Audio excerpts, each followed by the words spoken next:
Please come to order. Good morning. Welcome to the Commissioner of St. Mary's County meeting this date, Tuesday, February 3rd, 2026. I am Randy Guy, President and Commissioner of St. Mary's County. I'd like to introduce the other commissioners. Sitting to my right, residing in the 1st Commissioner District, which includes Ridge, Piney Point, St. George Island, Mr. Eric Colvin. Good morning. Residing in the 2nd Commissioner District, which includes Leonardtown, Hollywood, Mr. Mike Hewitt. Good morning. Residing in the 3rd Commissioner District, which includes Charlotte Hall, 7th District, Golden Beach, and Mechanicsville, Mr. Mike Alderson Jr. Good morning. Residing in the 4th Commissioner District, which includes Lexington Park, some of California, Great Mills, and some of Hollywood, Mr. Scott Ostra. Good morning. Seated next to Commissioner Ostra at the end of the dais is David Weiskopf, our County Administrator. Morning. On my immediate right is Julia Birch, our Recorder for today. Sitting at the table to my right is our Communications Director, Ms. Jenna Guzman. Good morning. Our video media production team is behind the glass. Please turn your cell phones off or on vibrate. When you come down to presenter's table, please come down to center aisle. And remember, this meeting is being televised, so you need to speak clearly and directly into the microphone for recording purposes. In other words, look good because you're on TV. At this time, we'd please stand for the invocation and pledge by Commissioner Colvin.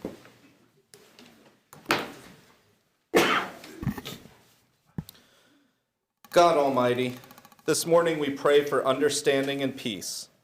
We pray for our nation, our state, and our county, and we thank you for this opportunity to serve.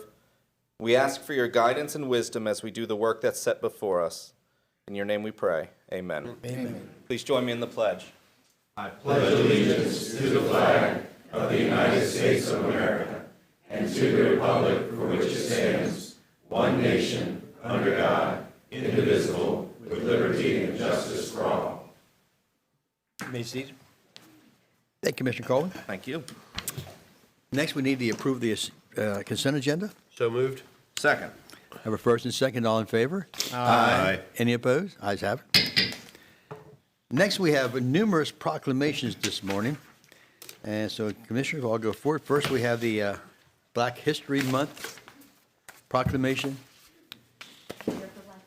Come on up, please.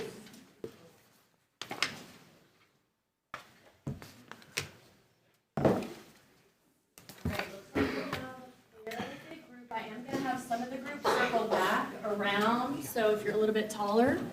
If you're planning to speak on behalf of an organization, please take a spot in the front. Oh, sorry.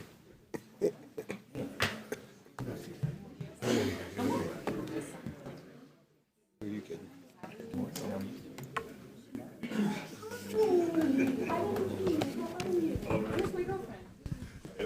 Come on, Cheryl. Okay. So I'm going to switch you. Now I'm going to circle around the back. All right.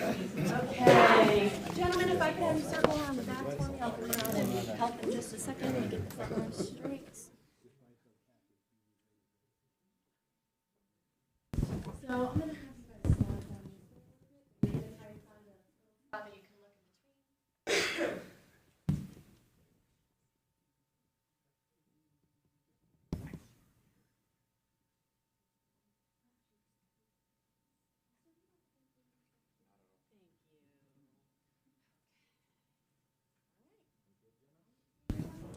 Big group. I think we can see everybody. Thank you. All right. Thank you all for being here. We got a nice big group this morning. So after I read the proclamation, we'll go through and have everyone introduce themselves and say who you're affiliated with. But it's great to have you all here this morning for this important proclamation.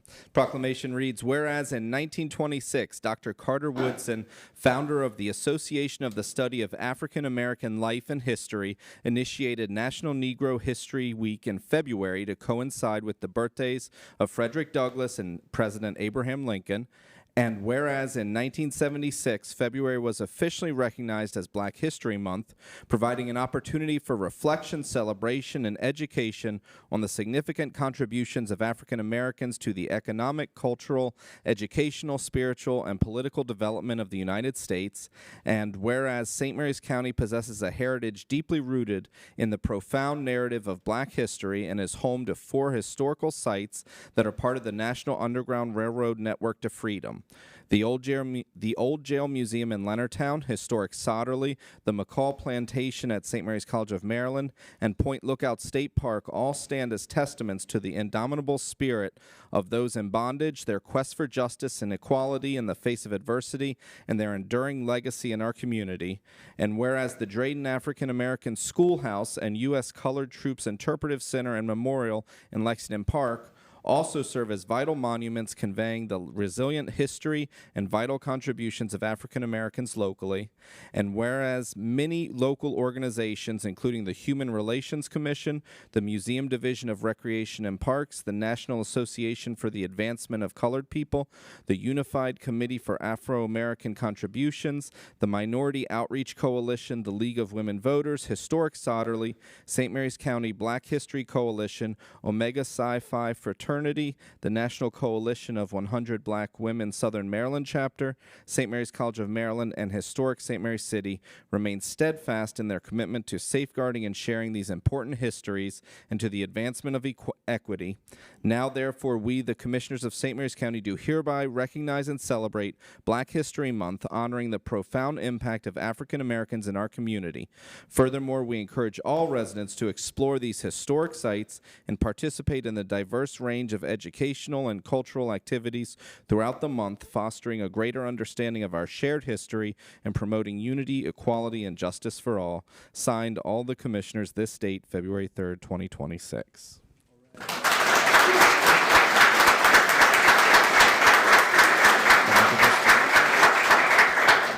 Good morning, Can you hear me? Good morning, everyone. My name is Mia Bowers. I am the president of the St. Mary's County NAACP number 7025. And I want to say a thank you to the commissioners for their continued support, not only in the branch, but in the contributions of citizens as African Americans as all time. So I second that. Go visit these sites. They're really wonderful. And also that there are amazing people as surrounded by me now throughout our community that really exemplifies the Black history and the amazingness that's here. So I encourage everyone to give flowers while we still can. And I'm going to pass it over to one of those people who deserve all of the flowers, Dr. Walthour, to tell you about some upcoming events. Thank you, Mia. I'm Janice Walthour, and I chair the Education Committee for the NAACP. And traditionally, one of the commissioners always says, please tell us what's going on in the community. Yeah. Thank you. Thank you. Very quickly, on Saturday, please come to the Lexington Park Library. We collaborate with the Lexington Park Library. I'm telling you, we have the best library system in the world. So on the 7th from 10:30 to 11:30, we have a young man named Chris Stiles. It's spelled crazy, but his name is Chris Stiles. And he will be performing. All age levels are welcome, but he does the acoustic guitar. And he also calls himself the human beatbox. So I think the kids will really enjoy him. So that's at the Lexington Park Library, 10:30, sponsored by the library, the St. Mary's County NAACP, and the Unified Committee for Afro-American Contributions. And he's also a Grammy Award-winning person. Also, and then on February the 19th, just want to put in a plug for St. Mary's College, the Benjamin Bradley Lecture featuring Rachel Swarns. She is the person who wrote the Georgetown 272. Those were the slaves that were sold to Louisiana to help build Georgetown University. And on February 21st, it's going to be very exciting. At Zion United Methodist Church, our Religious Affairs Committee, the NAACP, will be presenting a Faith Advocacy 101 workshop headed by Andrea, she's right here, the pastor, headed by Reverend Andrea, and she will be presenting that. We'll have a facilitator or a consultant presenting that workshop. And I just wanted to say, let's be like John Lewis. When you pray, get on your feet, move your feet. Thank you.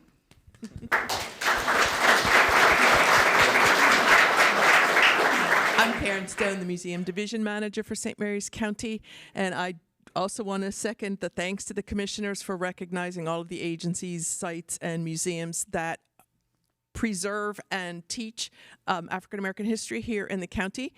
The Old Jail Museum, which Commissioner Colvin mentioned, is open 7 days a week, 10 to 5, and it's right down the street, so go there. And this month on Wednesdays and Saturdays, the U.S. Colored Troops Interpretive Center is open. I know Parks is out there today trying to clear the last of the ice, so we hope to have it open tomorrow, but by Saturday it definitely will be open. This isn't always easy history, but that doesn't mean we should ignore it. So please go out and learn some of our history. It's made us who we are, and it will help us become better leaders later. Oh, yes. Well, good morning. My name is Reverend Dr. Andrea Cummings. I'm the pastor of Zion United Methodist Church, also the chair for the religious affairs for the NAACP, and that's my roles for today. Thank you. Good morning. My name is Ronnie Miles, and I am a member of the Donna K. Somerville Scholarship Foundation. We give out scholarship, I like the word present, students from St. Mary's County scholarships every year. This year, we're blessed to give out 5 over $1,000 each scholarship to our students. I think that's it. Oh, yeah, thank you. This is our CEO behind me telling me. We will be on February the 22nd, and I wish as many of you could come. We will be having our Black History program, and from 2 to 5, which we will present these 5 wonderful students from all of our schools here in St. Mary's County their scholarships. And we thank you each year in the committee as well. Good morning. I'm Lori Jennings Harris, the Director of the Department of Aging and Human Services for St. Mary's County. Just want to thank the commissioners for recognizing Black History Month and the role that our department plays, and staff within our department is to support the Human Relations Commission as well as other events in the community. Let's pass it on. Mayor, excuse me. Good morning, everyone. My name is Rafael Zapata. I'm Associate Vice President for Inclusion and Belonging at St. Mary's College of Maryland. It's with pleasure that I'm here to represent President Rhonda Phillips, who just arrived. As you mentioned, several events are happening at St. Mary's. We're proud to collaborate with various organizations. And of course, before I forget, thank you, commissioners, for this beautiful recognition. But that history lives on our campus. You see it in Historic, our work in Historic, the beautiful commemorative we have. Many of you probably participated in Sacred Journey. It was my first one. A beautiful and dignified and absolutely necessary ceremony that we are proud to be part of and initiated under the leadership of former President, path-breaking President Tawanda Jordan. So with that said, I just want to acknowledge this 100 years since the first Black History Week, and we're proud to carry on that tradition at the National Public Honors College. Thank you. Which way are we going? Somebody give me some direction. All right, we're going back this way. No, you introduce yourself. No. You're next. Introduce yourself. Charles Miles, member of the St. Mary's County Black History Coalition. My name is Garnier Miles. I'm a member of CEO of Donna K. Somerville Scholarship Foundation.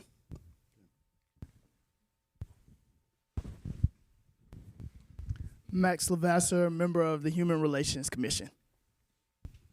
Good morning. My name is Mike Bellis. I'm with Historic St. Mary's City. We are honored to be here this morning to receive this proclamation. As Raphael mentioned, we are keepers of Black history at Historic St. Mary's City, including our Struggle for Freedom exhibit. One thing that I wanted to make you all aware of is later this month, we're going to be hosting on February 20th from 6 to 8, Miss Story's Living History. It's a one-woman show who will go through about 20 different important Black women who made history in Maryland and across the country. And we would love to welcome you to our site to experience that one-woman show. Thank you very much. Good morning. My name is Nathaniel Scroggins.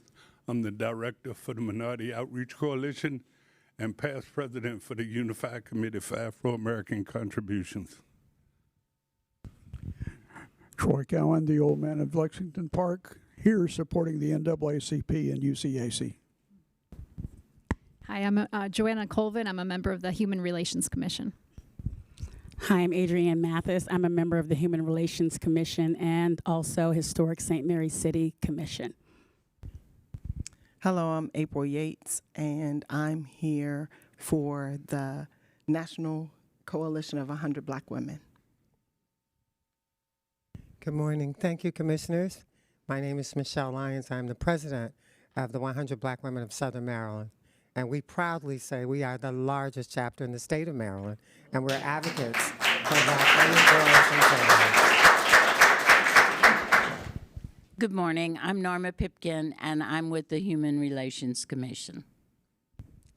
Good morning. Cynthia Brown, Human Services Division Manager. Thank you, Commissioners. I have the pleasure of working very closely with the Human Relations Commission, and I'd like to thank the volunteers for their service to the county, as well as all of the organizations that are here supporting this proclamation. Thank you. All right, thank you all. Let's take a picture. Does everybody look good? Smile.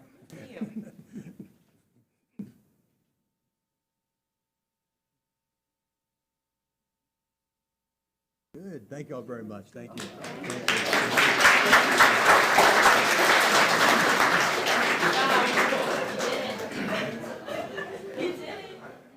Scott is next. Should be in like 2 pictures.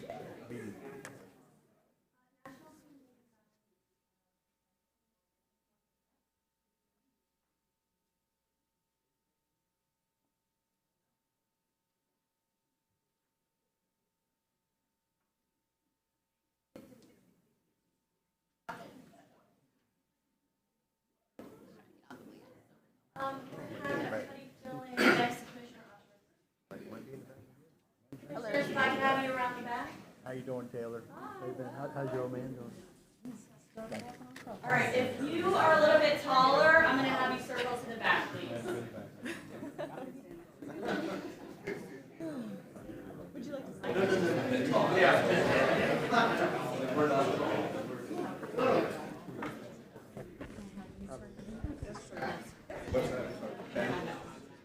I'm going to need one more person here. Sorry.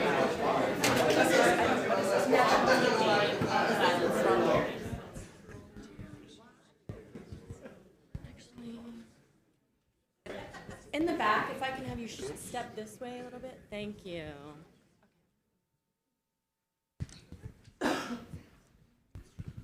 All right.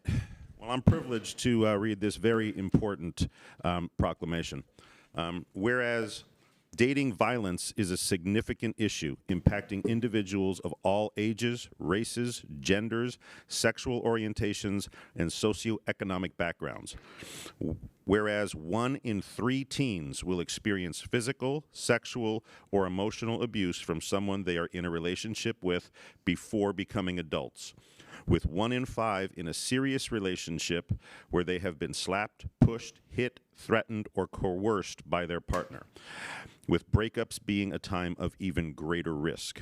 And whereas during National Teen Dating Violence Awareness Month, we honor the courage of survivors, acknowledge the importance of their voices, and reaffirm our commitment to supporting them and preventing future instances of dating violence in our community. And whereas education and awareness are crucial in preventing dating violence and promoting healthy relationships built on respect, equality, and communication. Whereas we commend our local organizations and community advocates that provide critical support services and safe spaces for individuals experiencing dating violence, as well as education for the public on available resources for intervention and support. Now, therefore, we, the Commissioners of St. Mary's County, do hereby proclaim the month of February as National Teen Dating Violence Awareness Month in St. Mary's County and encourage our entire community to learn more about this issue in hopes that by raising awareness and fostering open dialogue about dating violence, we can create a culture of accountability, empathy, and empowerment, making our community a safe place for all. Signed this date, February 3rd, 2026, all the Commissioners of St. Mary's County.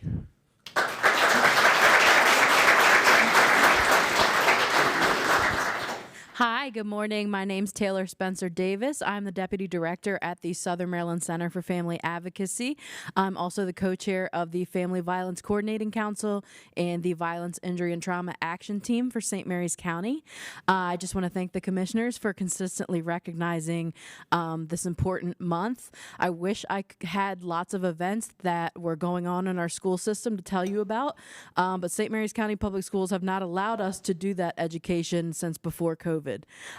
So that's something that all of us here are working on to try to get that education back in our schools. As Commissioner Ostro mentioned, that prevention is super, super important. We would much rather prevent these things from happening than deal with them after the fact. So if that's something you're interested in, send me an email. And our years-long struggle to try to get that education back.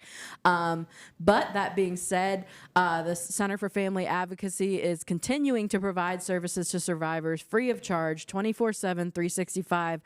So if you or anyone out there is struggling or just wants more information, please reach out to us at the center. We have a website, www.smcfa.net. Our number is 301-373-4141. If you didn't catch that, it's on the back of my shirt. We had, in October, our domestic violence event had 70 people in attendance. So the desire to get that education out is there. The National Coalition of 100 Black Women supported that event and was a huge help, so I want to shout them out too since they're here. And just know that services are available. This education is available. Calvert County Public Schools and Calvert County in general, we have events going on there to do education. So I just want to prioritize hopefully bringing that back to the county. Thank you.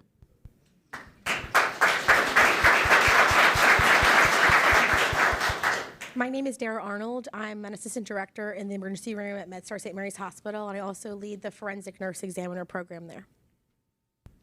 Hi, good morning. My name is Jen Alvey. I'm the nursing director at MedStar St. Mary's Emergency Department and help support the domestic violence program.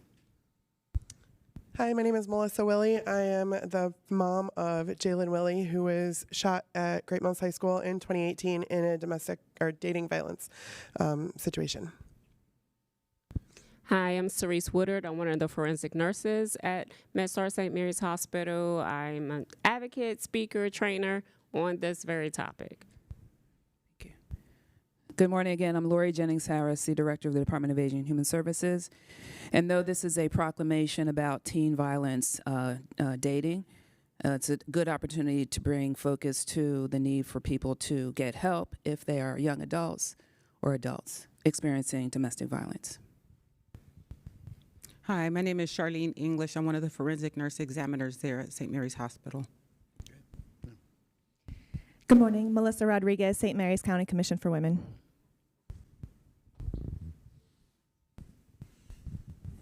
Zach Varda, Assistant State's Attorney. My name is April Yates, and I am a member of the National Coalition of 100 Black Women. We participated in the domestic violence workshop, and we support. We definitely support domestic violence and the cause. We have written a bill and submitted it. We're waiting on the number to ask the governor to designate October 1 Purple Lights Night, which Purple Light recommends is what we've been using for domestic violence. And we have covered 3 different counties with the mission of trying to make sure that people know not just the signs of domestic violence, but those recognize people who are already in domestic violence who don't have the courage to step forward. We were teaching each other how to be patient and still be there for those victims because they need us throughout the process.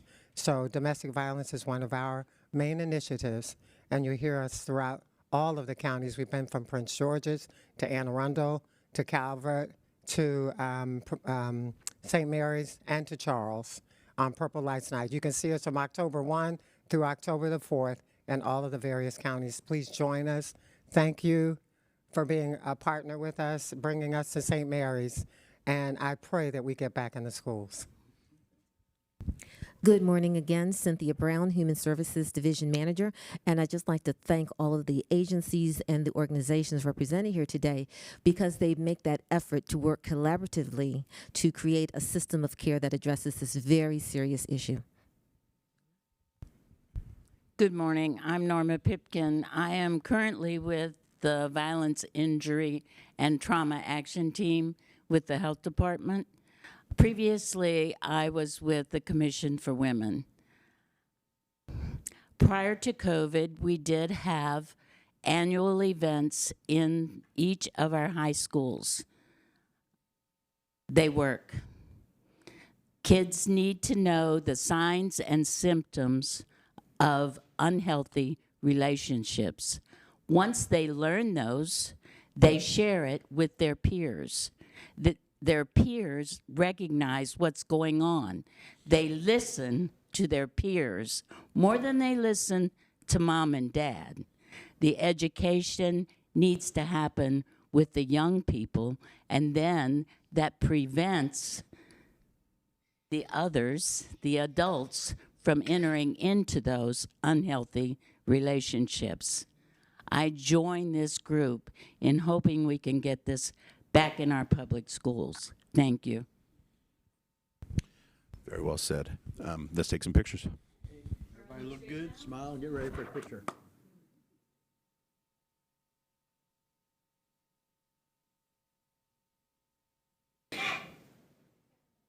Thank you all very much for everything you do.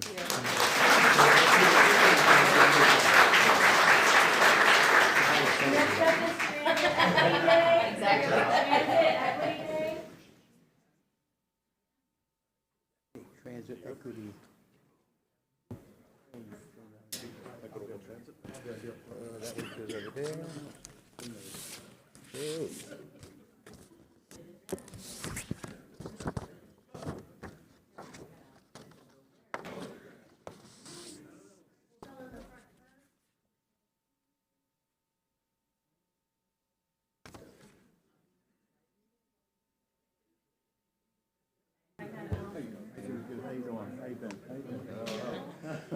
John, what you're going to do is you're going to turn this shoulder a little bit towards me. That way we can kind of slide.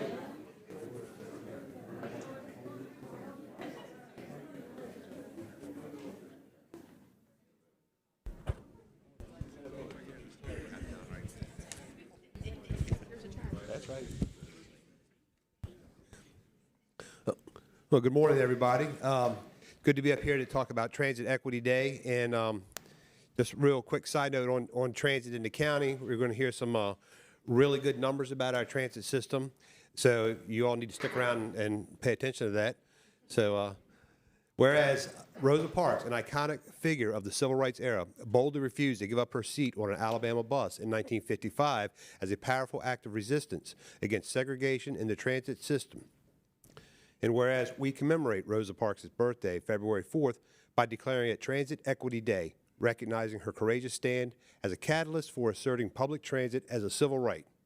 And whereas affordable, reliable public transportation is an essential public service, and Transit Equity Day underscores the rights of all individuals to access high-quality public transportation fueled by clean and renewable energy. And whereas the global challenge of climate change is escalating, and universal access to transit plays a crucial role in cutting CO2 emissions by decreasing trips made in single-occupancy vehicles. And whereas the advancement of public transit holds the potential to decrease automotive pollutants known for disproportionately affecting communities near highways and major roads, often composed of individuals from marginalized racial and low-income backgrounds.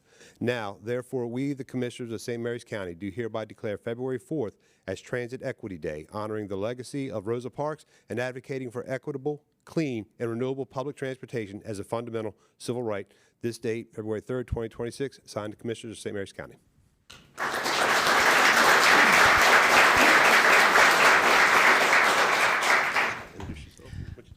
I'm Will Miller, Supervisor of Non-Public School Bus Transportation. Ron Verbis, STS Supervisor. I'm William Green. I'm the trainer at STS. My name is Allison Swin. I'm the Deputy Director for Transportation, and just want to say a couple things. The Equitable Transit connects people to opportunity, including jobs, education, healthcare, food, and community, especially for seniors, people with disabilities, low-income residents, youth, and communities of color. Accessible and reliable public transportation strengthens our communities, reduces isolation, and promotes dignity and independence for all of our residents. On Transit Equity Day, we recommit to building a transportation system that works for everyone, regardless of their income, their race, age, ability, or zip code. Thank you, Commissioners.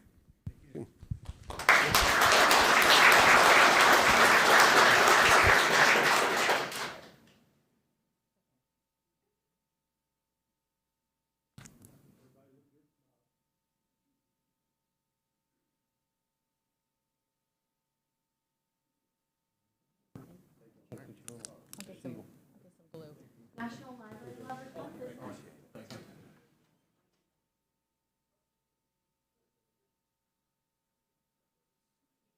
We're gonna fill in the front first.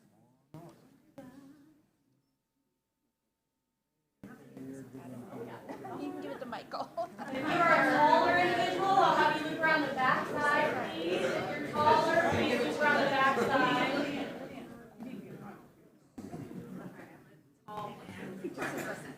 Okay, here.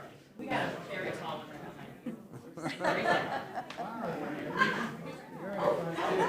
Hi. You guys are gonna be up here, right front and center. Can you stand right here? Okay, great. Awesome. And can you stand? You want to stand there, and you want to stand over here? Okay, great. And then this way a little bit. Yeah, perfect. Okay. And do you want to join? Oh, yeah, please come on. So can I have somebody that's in the front circle around to that back side so we can fit partner here? Maybe you two. We can pull you over here. Okay. I can do that. Yeah.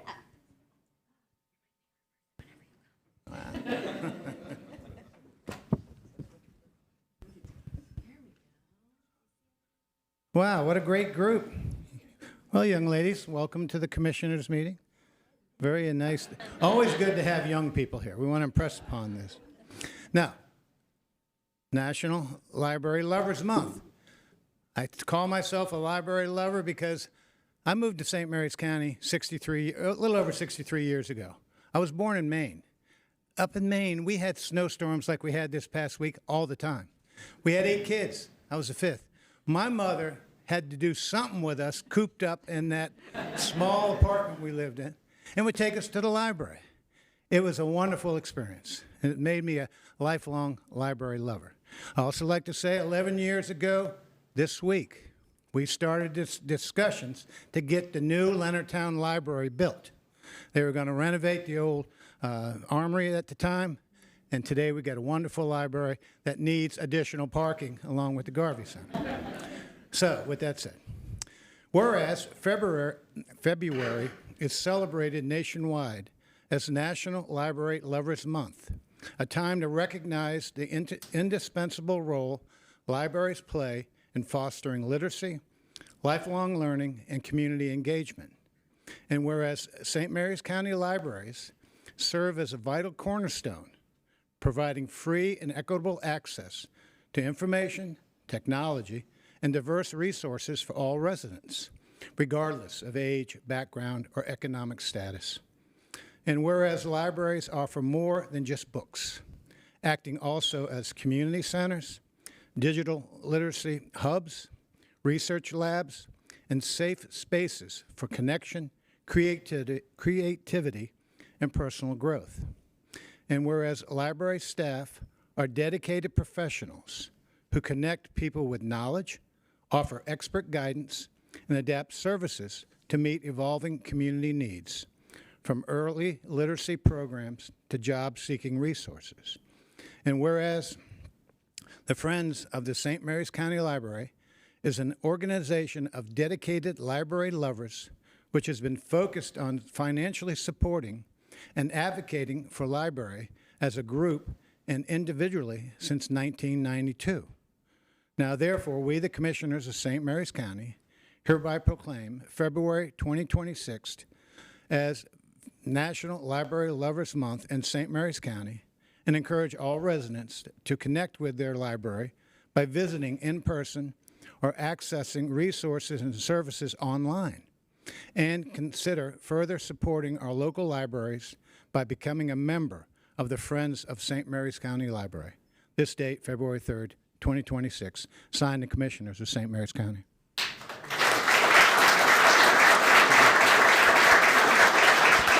Thank you. I see me and the girls have our speeches ready, so we'll get the hard work out of the way first. Thank you, Commissioners. It's a great honor to be here with you today to celebrate National Library Lovers Month. I'm Lillian Ohanessian. As president of the board of the Friends of the Library, it's no surprise I'm a great lover of libraries, and thank you so much for your personal words on you growing up with libraries as well. I'm sure we all have a similar story to share. I really appreciate the time you've taken to remind the citizens of St. Mary's County of the important benefits our libraries provide, all of which are provided at no cost. Notice I did not say free. We all know these resources are not free.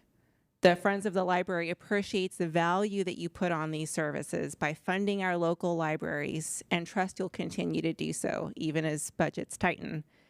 And know that the Friends of the Library will also continue to provide financial support. There's no better time than now to celebrate love of libraries, since it coincides with our end-of-year grant to the library of $47,000.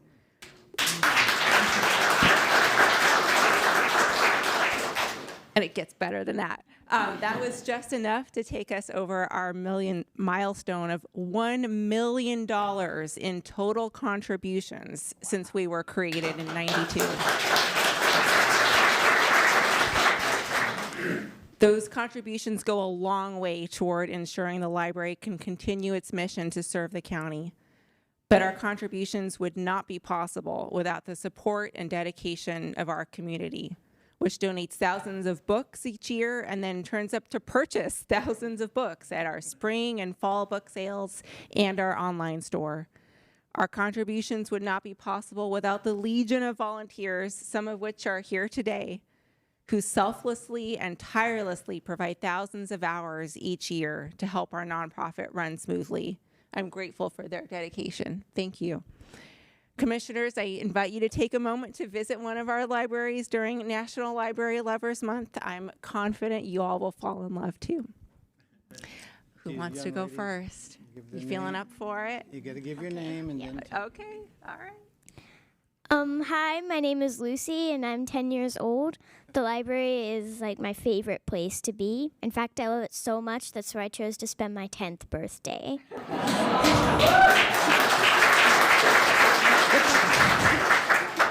With the help of the library, I've learned how to care for chickens, play Dungeons and Dragons, and speak more confidently in front of others.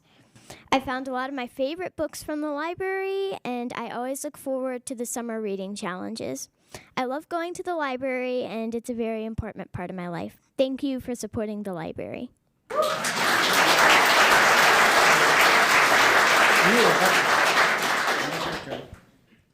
Hi, my name is Mary Jean, and I'm 7 years old. I want to tell you what I like best about the library. The library makes me feel happy when I walk in. Because of the library, I'm better at reading. The librarians help me find books, and they're very nice. One of my favorite things I've done at the library is Graphic Novel Book Club. I really like it because it helps me feel better about speaking in front of people. I really like doing the crafts and talking about the books. I'm thankful we have a library like this.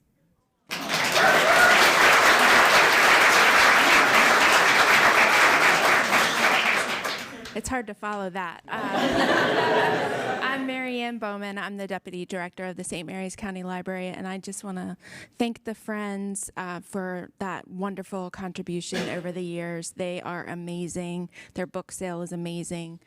People come from all over for that book sale, and it is a lot of work, and I know that and recognize that. I also want to thank the staff. They are amazing. We couldn't do it without them, and thank you to the commissioners for paying the bills. We appreciate that. Hi, Amy Ford, branch manager at Lexington Park Library. I wanted to invite everybody out to the Chris Stiles Bacon performance this Saturday on the 7th It's going to be really, really fun. He is my favorite performer that we have every year. So please come on down.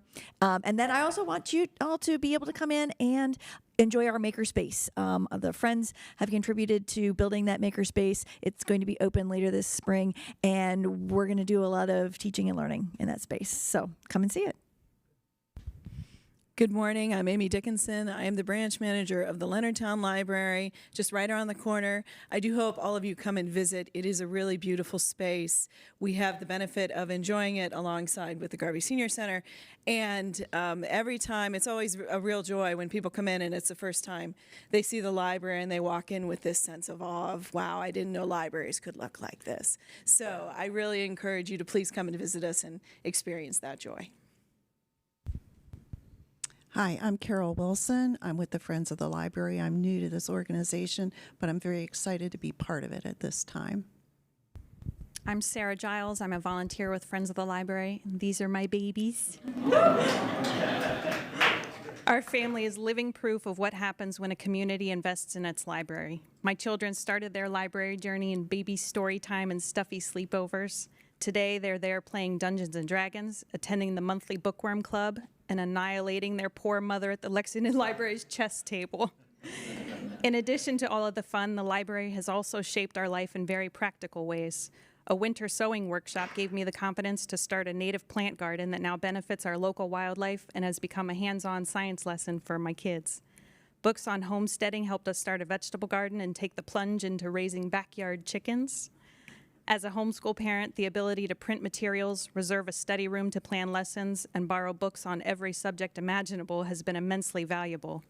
Thanks to our libraries, my kids have experienced joy and growth through sensory-friendly concerts like Mr. John and Friends, gained reading confidence by reading to animals through Pets on Wheels, held exotic reptiles with Reptile Wonders, explored physics with Circus Science, learned how to fit their entire bodies through a single sheet of paper at Steaming Through Summer, studied marshmallow and toothpick constellations at Camp Read Some More, and even learned history through a 17th century games event where they played 9-pins and made yucca cordage. These formative experiences have given them the tools to become confident, curious, and capable learners. Libraries are not just about books, they're about access, confidence, connection, and lifelong learning. Thank you for continuing to support a place that gives family like ours the tools and the courage to grow. Good morning. My name is Danita Bunchaisi. I'm a member of the Friends of the Library Board. I'm also co-chair of the Spring Book Sale with my friend Sarah, and that is our one major event. So if you do nothing else, join the Friends of the Library this year so you get first pickings of the books on Friday, April 24th, but the sale does go through April 26th, and it's at the St. Mary's County Fairgrounds.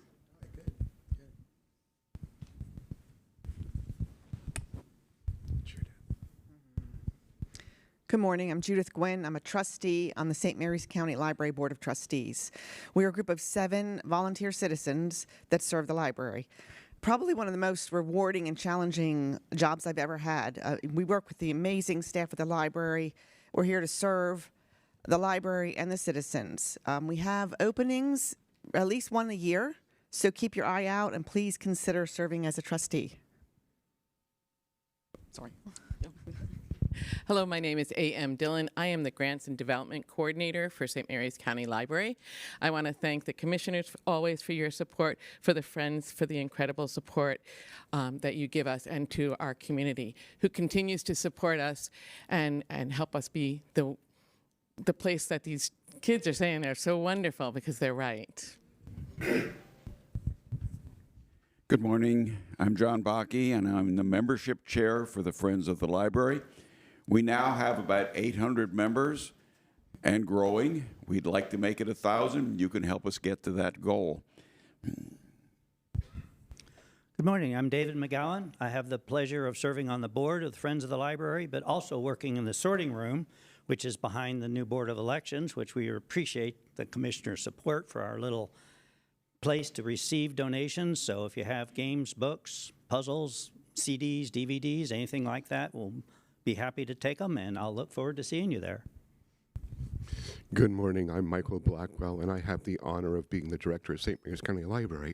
Sorry, it's emotional for me. I look around this room on a cold, cold day, It is so wonderful to have warm feelings. And I look at all of you. You're waiting to be honored as volunteers, so probably thinking, shut up, Blackwell. But what I'd like to say is thanks for all you do to make St. Mary's County a great place to live, work, and raise a family. Two special thanks. First, to all of the county who works with us, and department after department, but certainly HR, thank you. Public Works and Transportation, thank you, especially Randy, your team, who keeps very, very busy libraries as pristine as possible under difficult circumstances. Great job. Thank you so much. Thank you to the county commissioners for your support for libraries over the years. It is greatly appreciated, and allowing our friends to have space in the Armory building is invaluable to us. Thank you so much. I would like to remind the commissioners, since it's budget season, that $1 million came over many, many, many years. I don't have it sitting around. It's all spent mostly on materials for the library. So please keep that in mind as we're moving forward. But thank you so much for your great support. And finally, to our friends group, over the years, so much work and so much dedication and so much support for the library. We're eternally grateful to you. You allow us to do so many things that we could not do otherwise. So thank you so very much. Thank you, Michael. Very good.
Uh-oh.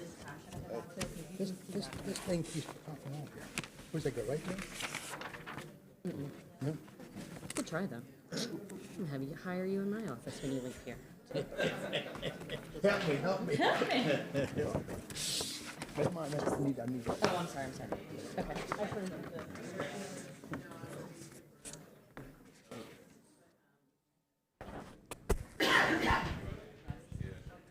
Okay, next I unfortunately have the sad part of the presentation. A retirement of a great lady who's done a great job for the county. Beth Catherine Preston, please come forward.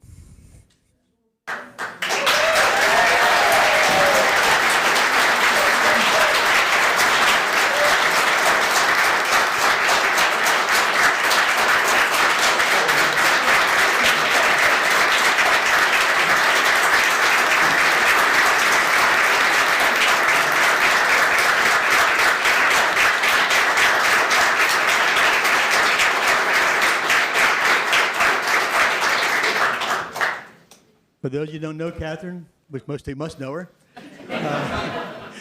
she's been the director of our HR department for many, many years. She's brought great programs forward and brought us a long ways in helping all of our employees and all of our hiring processes within the county, but numerous things that she's done to really improve health and everything else has helped tremendously. So it's sad because I don't like to see my good people leave. But I know there's a time when all of us have to retire. So with this at this point, the Commissioner of St. Mary's County officially commend Catherine Preston for 9 years and 11 months of outstanding, praiseworthy, and dedicated service with the St. Mary's County government. Through your diligence, dedication, and relentless pursuit of excellence, you have rightfully earned the community's gratitude, respect, admiration. We hereby express our sincere congratulations on this occasion of your retirement and extend best wishes for your future endeavors and ask God's blessing upon you. This date, February 3rd, 2026.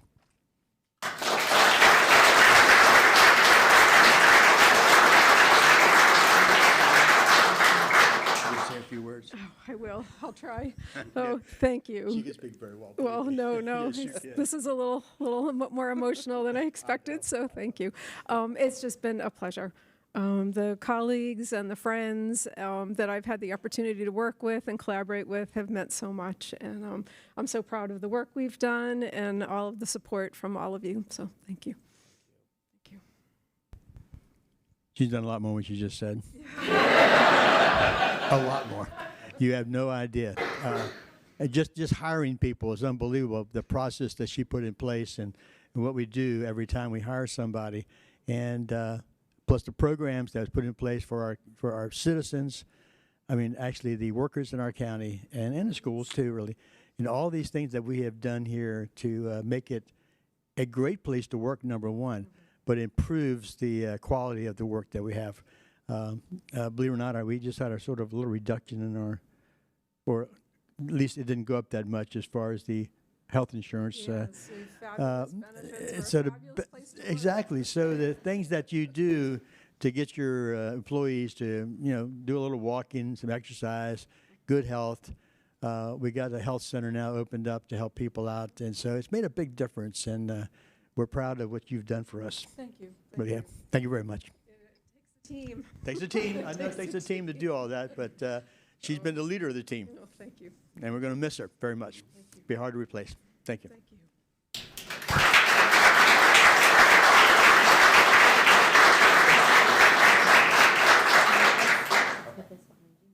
Okay. We are going to do a few different rounds. We'll start with just Catherine, and then next we'll have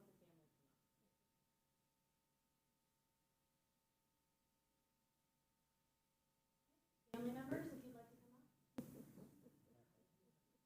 Thank you. Right behind you. Thank you.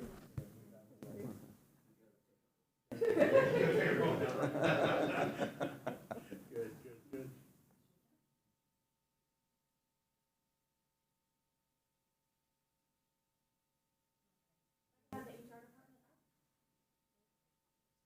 Okay. You stay. Hey, thanks for letting us Gentlemen, we'll have you around the back, we'll have all the HR.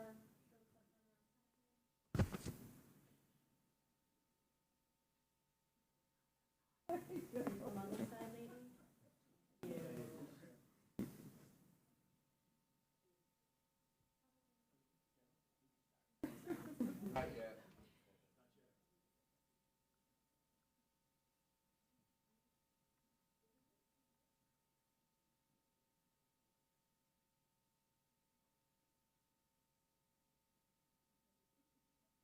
All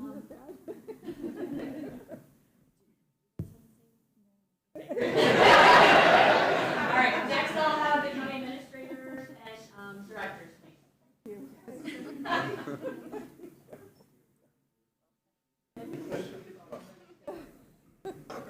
I think I'll continue with the gentleman around that. And the ladies in the front. I'm missing this.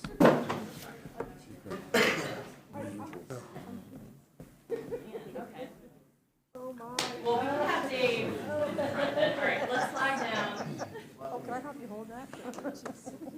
So you won't forget St. Mary County. That's right. Well.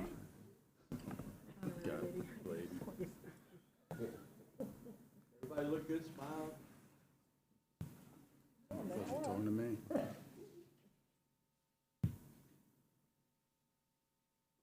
Hold it, one more.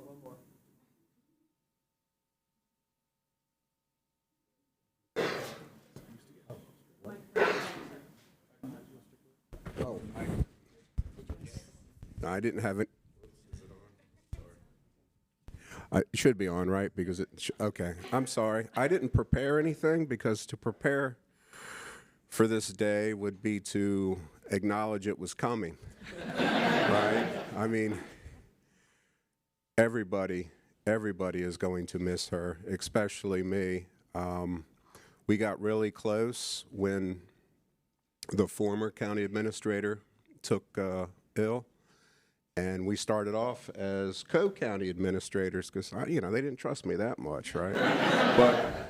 but she we were such but we were such a good team. She has just taught me so much about grace, taught me so much about thinking, and before I leap into action sometimes. But she is just a consummate professional, and she can have the most difficult of conversations with people in a way that makes it not about the person, but about the performance, right? About, it's just amazing. And I hope a little bit of what you have done over these last 9 years and 11 months, I don't know why they couldn't say 10, but let's say 10, has rubbed off on me and some of the other directors. We really are going to miss you, and now we're counting 45 days, right? And hopefully she'll come back for a little bit. But thank you. Thank you so much. And would it be okay to just have all the employees come up and say huge? Sure. Everybody wants to come up. Anybody else want to come up? We can just get all the St. Mary's County employees, please.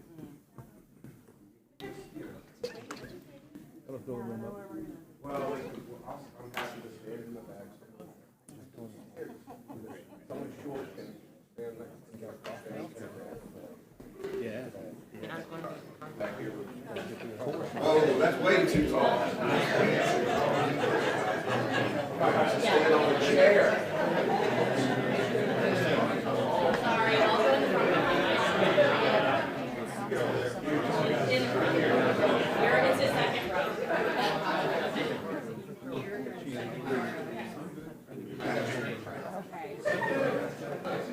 Sorry, we'll make it a second row. Courtney, come around. Nice try.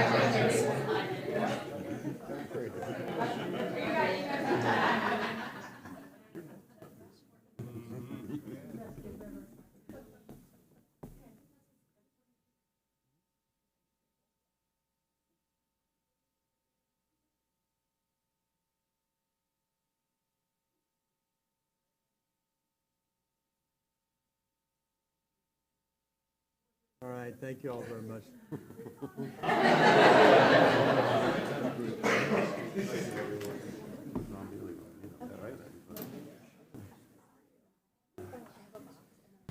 Thank you, Catherine. Thank you. Catherine, thank you so much. Thank you so much. We're definitely going to miss you. I'm going to miss you too. Definitely. Yeah, that's been a privilege. Thank you. Thank you. I'm going to see if I can help out. Good. Please. I appreciate it. Good. Within 45 days, you come back as Director Emeritus. Yeah. No, I have to. We're just going to have to do Reserve parking spot. I'll do that for you.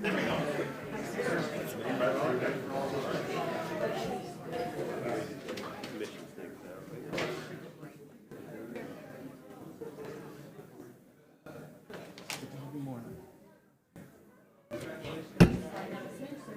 Oh, thank you. That was nice to be sitting over here to help. You're going to stand on this end, and Annette will hand it to you. So Annette will be here, so you're going to be. You take care of me, right? You take care of me. Right there. Yes.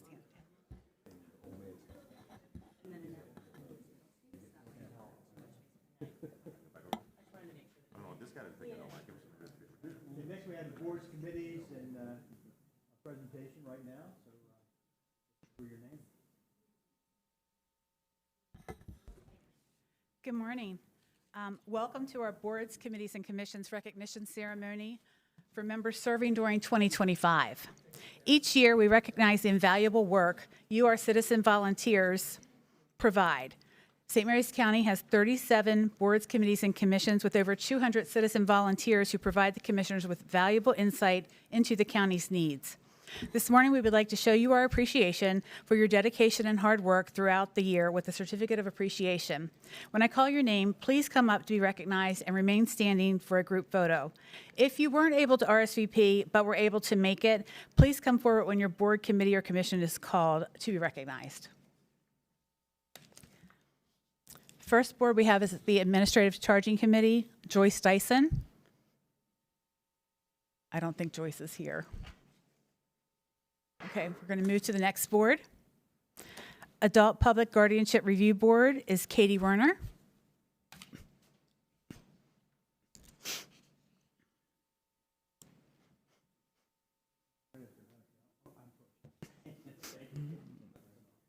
And that's all for this one.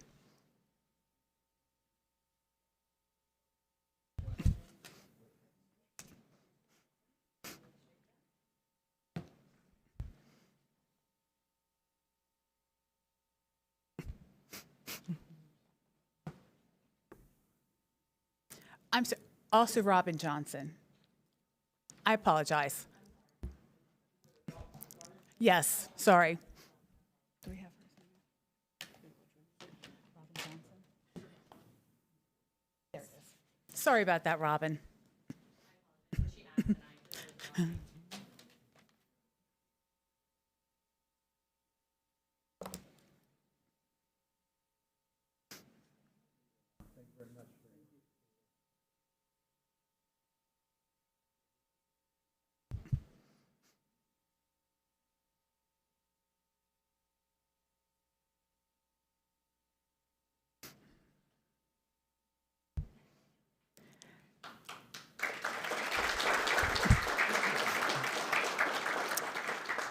Next, we have the Agriculture, Seafood, and Forestry Board, Scott Bacon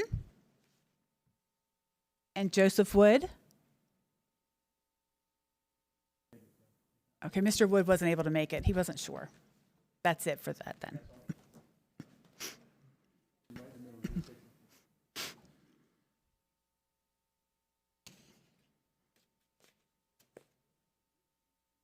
Okay. Airport Advisory Board, I don't believe anybody came for that one. Okay. Next is the Animal Control Advisory Board, Cesar Afanador.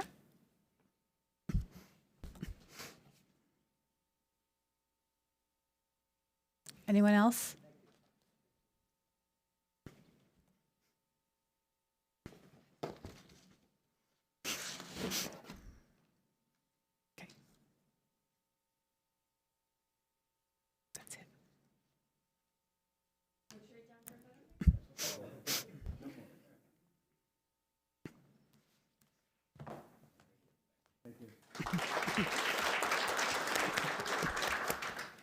Next, we have Board of Appeals, John Brown.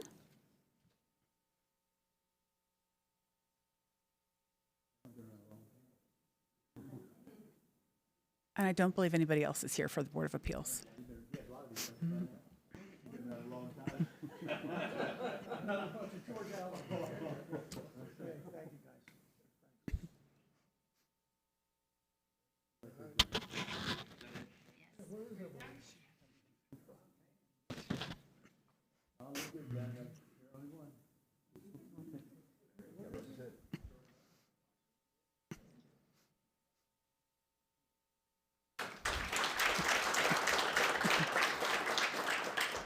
Next, we have the Board of Trustees Museum Division, Michael Blackwell.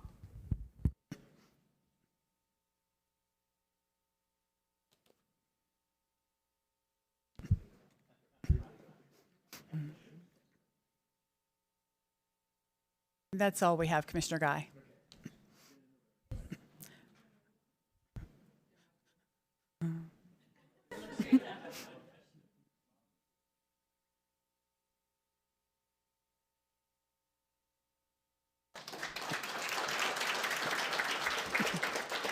Next, we have Commission for People with Disabilities, Robin Johnson.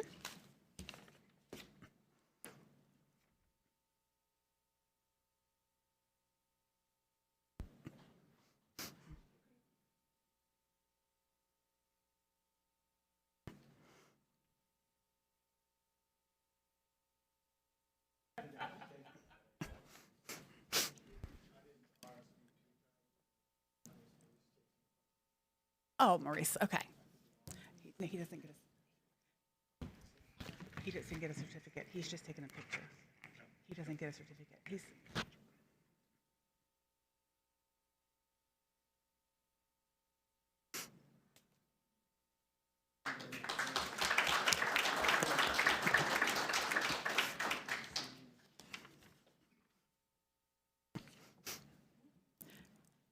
Next, we have Commission for Women, Melissa Rodriguez.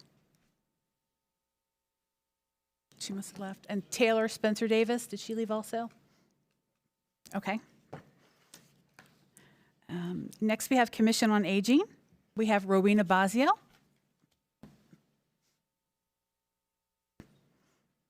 The other lady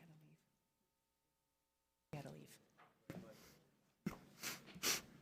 That's all.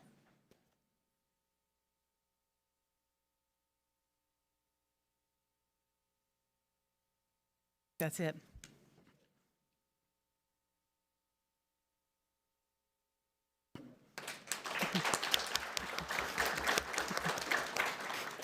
Next, we have the Economic Development Commission, Curtis Brown.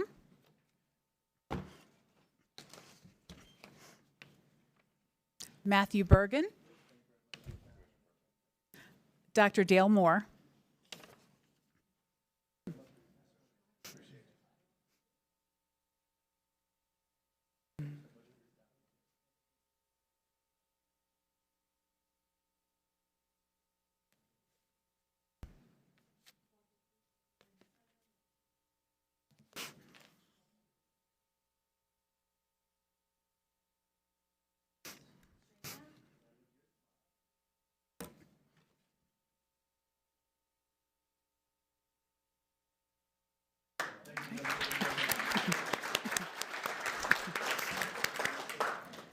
For the Emergency Services Board, Ken Hicks, he wasn't sure if he was going to make it today, so I'm not. No? Okay. He's here? Okay. No? Okay, sorry. The Family Violence Coordination Council is Megan Fitzgerald.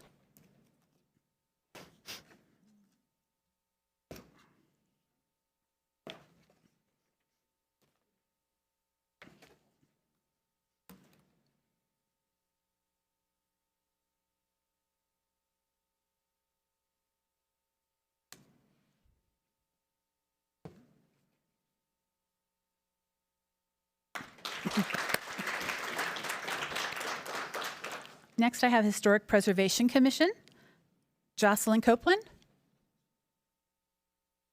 April Yates. Okay. Housing Authority Board is next, Reverend Dr. Andrea Cummings.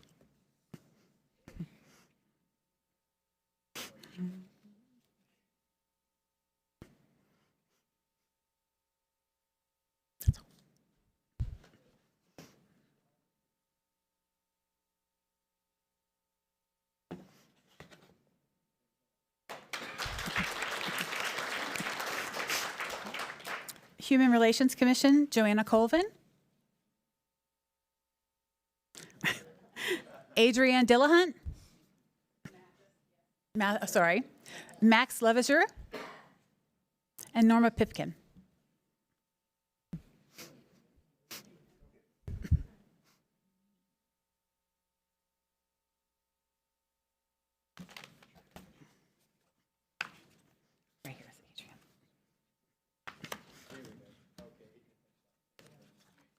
Do you have Norma? Yes.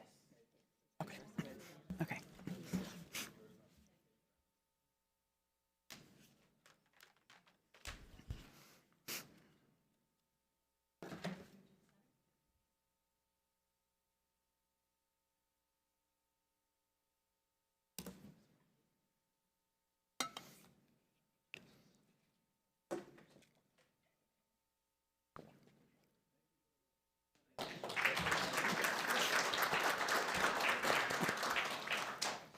Length of Service Awards, John Walters.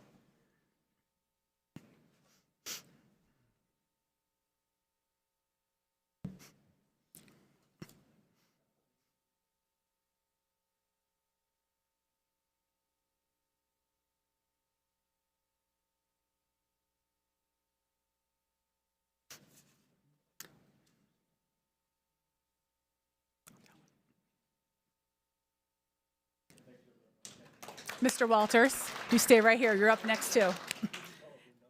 Library Board of Trustees, we have Judith Gwen and John Walters.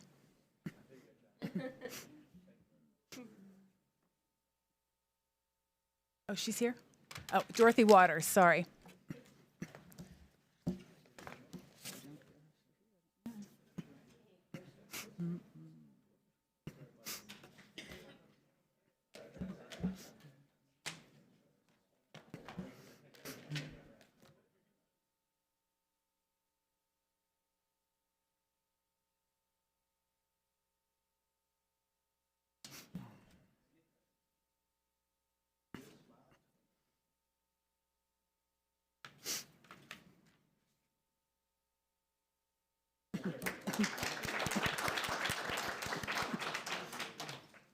Next, we have Local Management Board, Troy Cowan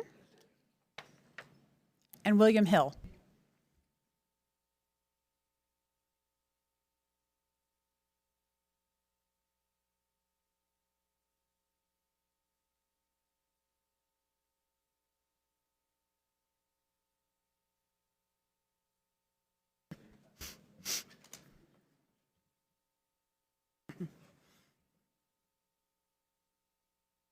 That's it for that one.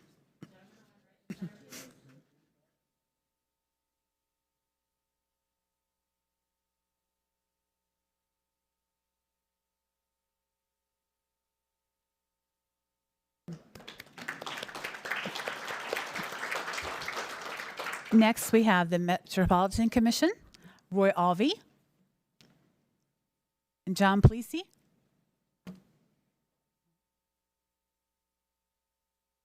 No, Mr. Plesey's not here. That's it.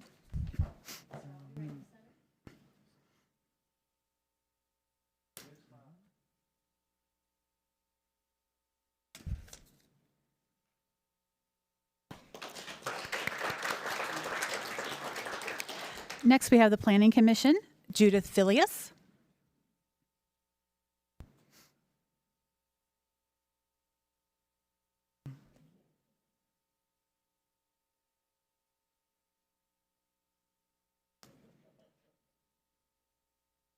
That's it.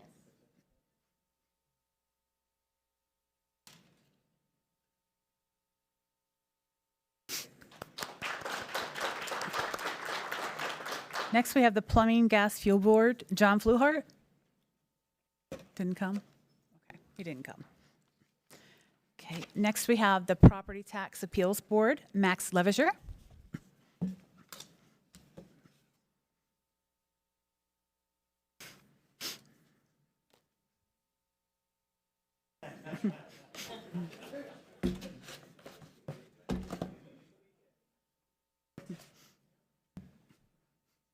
That's all.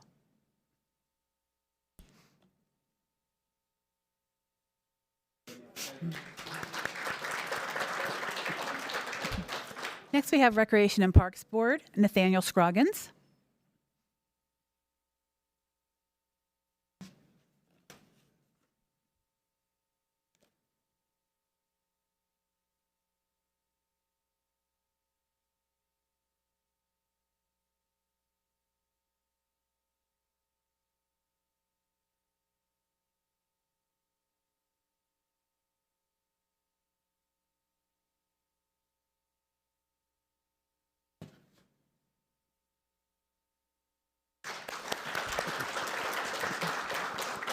Next, we have the Retiree Benefit Trust of St. Mary's County, John Walters.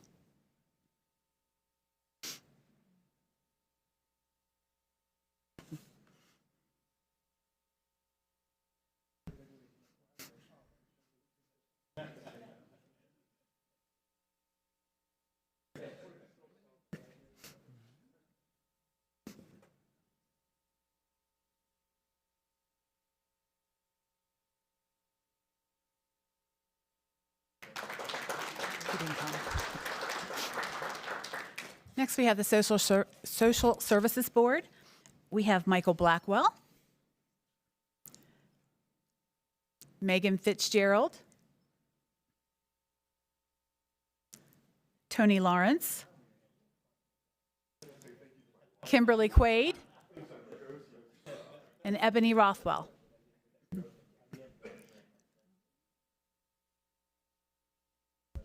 Maybe they had to leave. Oh, here's Ebony. Okay, that's Ebony. Okay.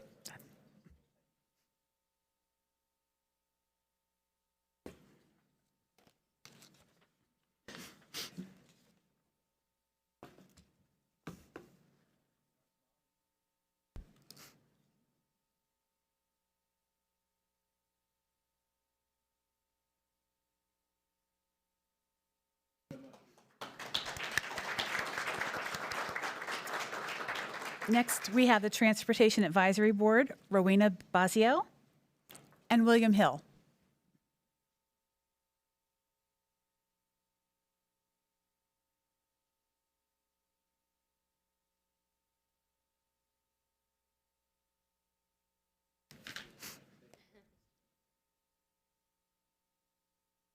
Yeah.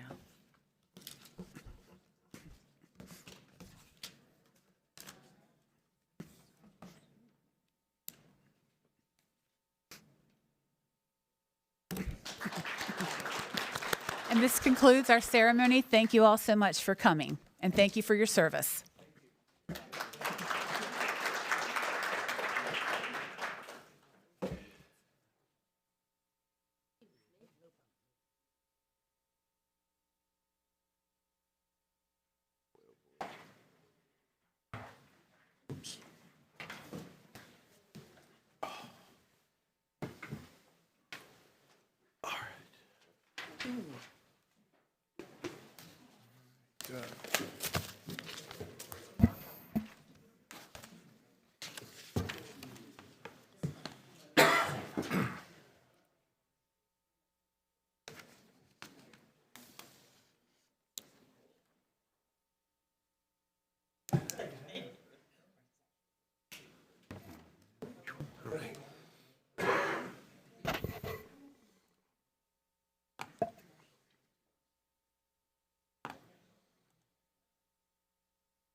Okay, now we go right into the county administrator time.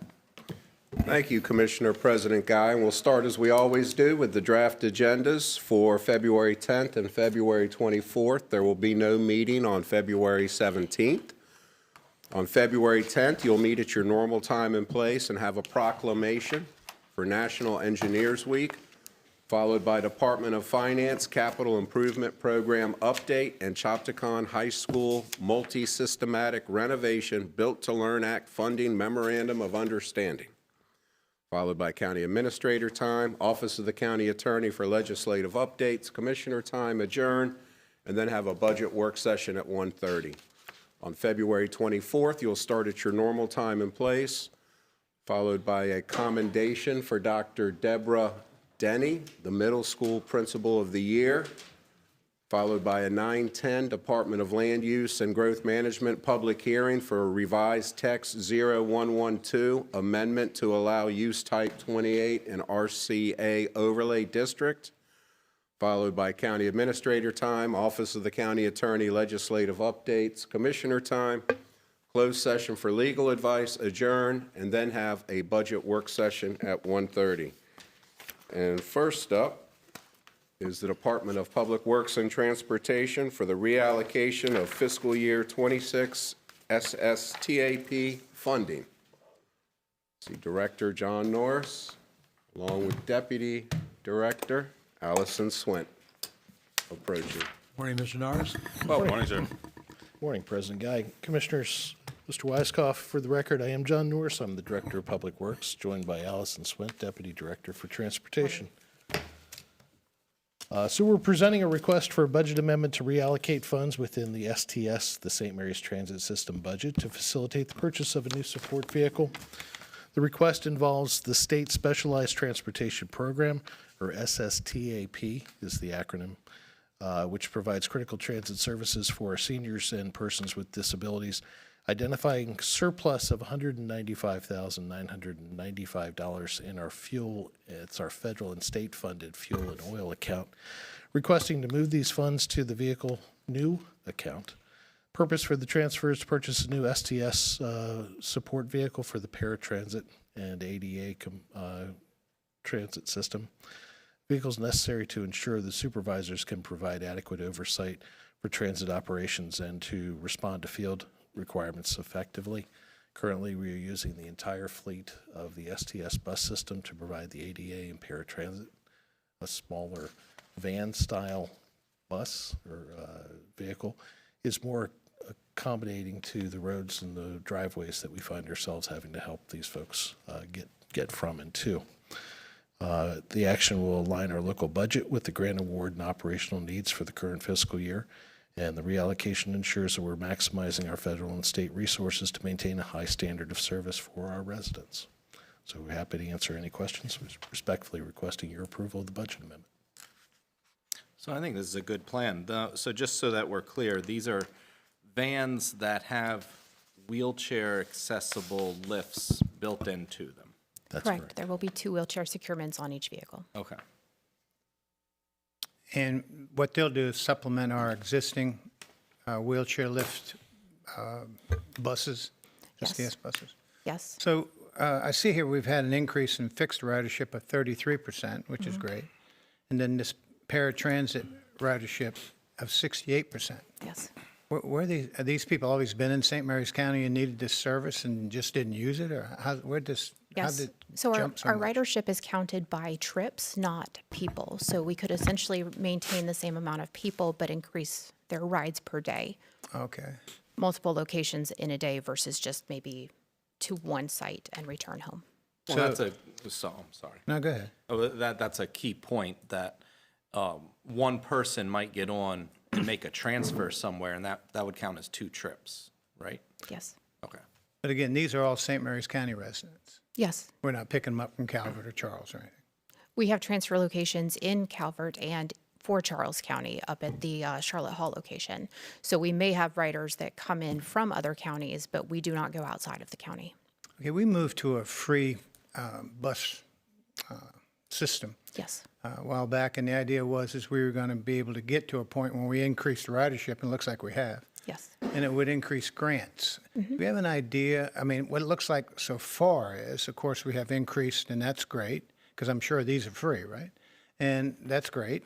But when do you get to a point where it pays for itself, or at least the grants start coming in? What the metric? Do we have to, if we're at 33 for a fixed ridership and 68 for paratransit, what do we have to get get a, I guess, a return on investment where we don't have to put more money in?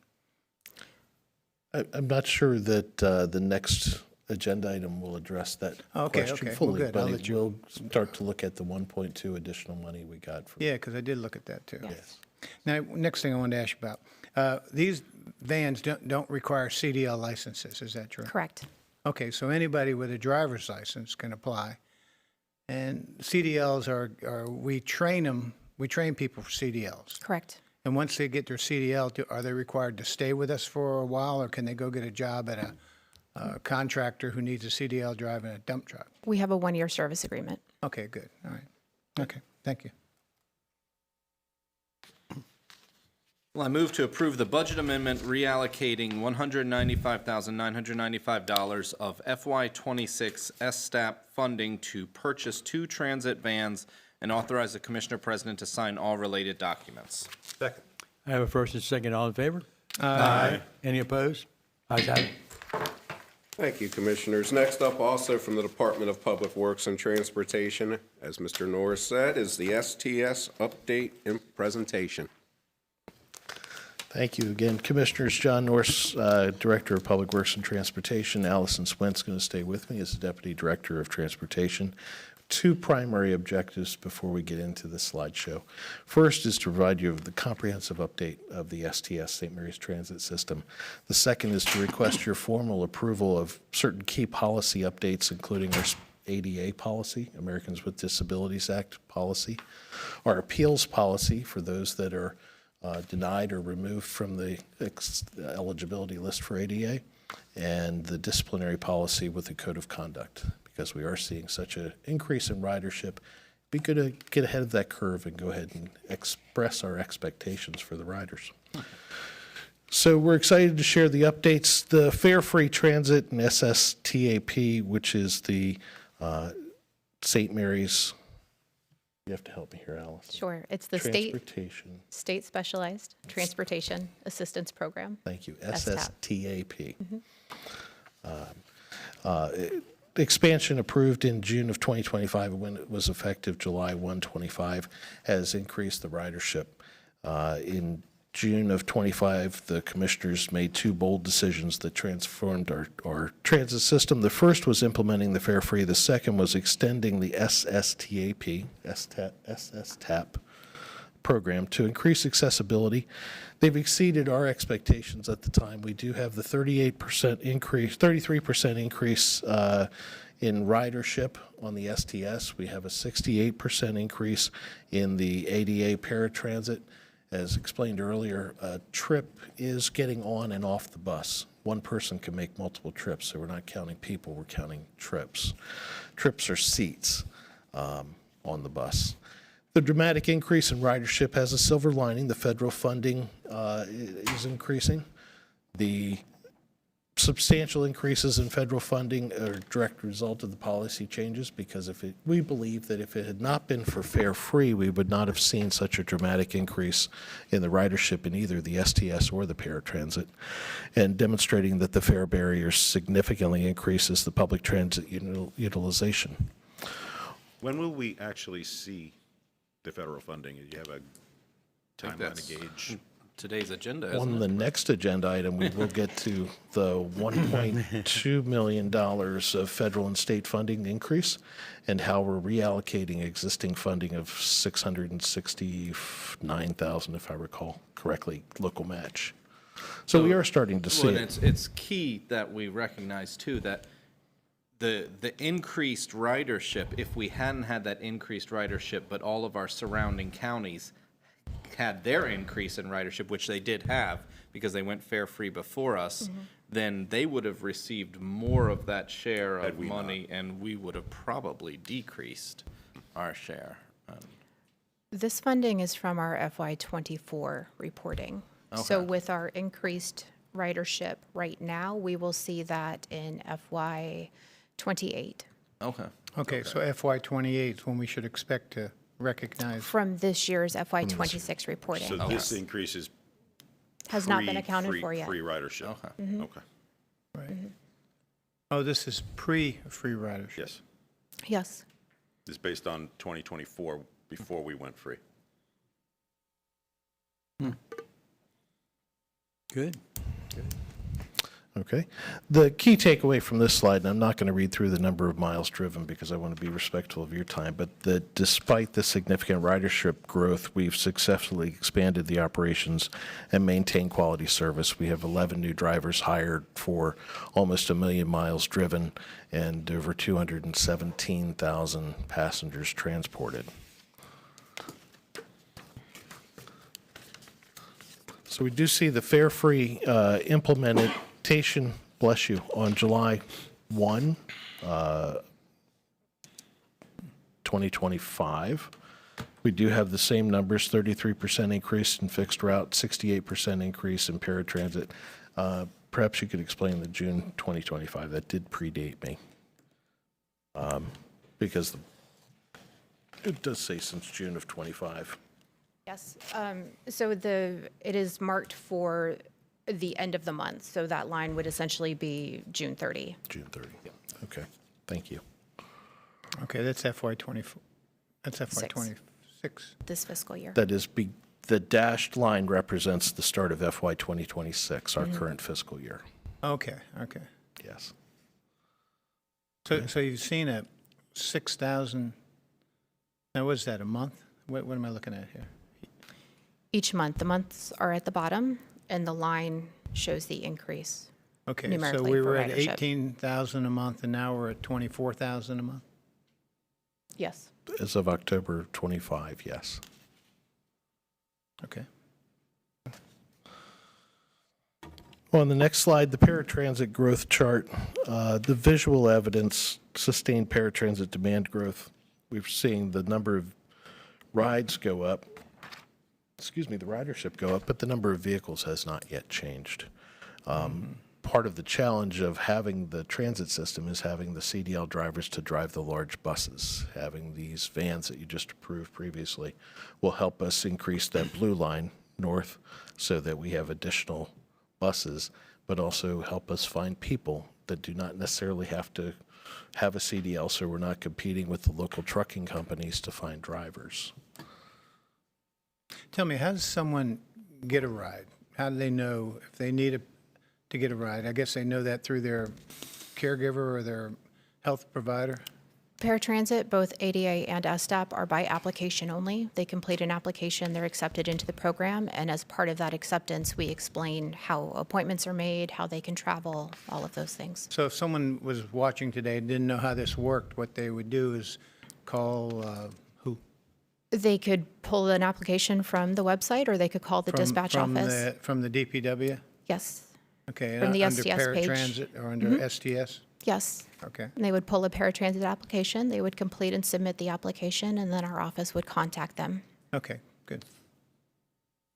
So we know we have some challenges. The routing software is still primarily done by paper manifests. The dispatchers and the vehicles are communicating pretty much constantly. The improvements in routing algorithms, the new systems, the new software packages allow for smarter routing, which allows us to save fuel, to save vehicle miles, to save tires and oil. So we're working with the IT department to identify the system needs and meet with vendors to identify those new packages of software that will help us streamline that system and make it less manual intensive, more automated. And we're getting quotes for capabilities to run that system.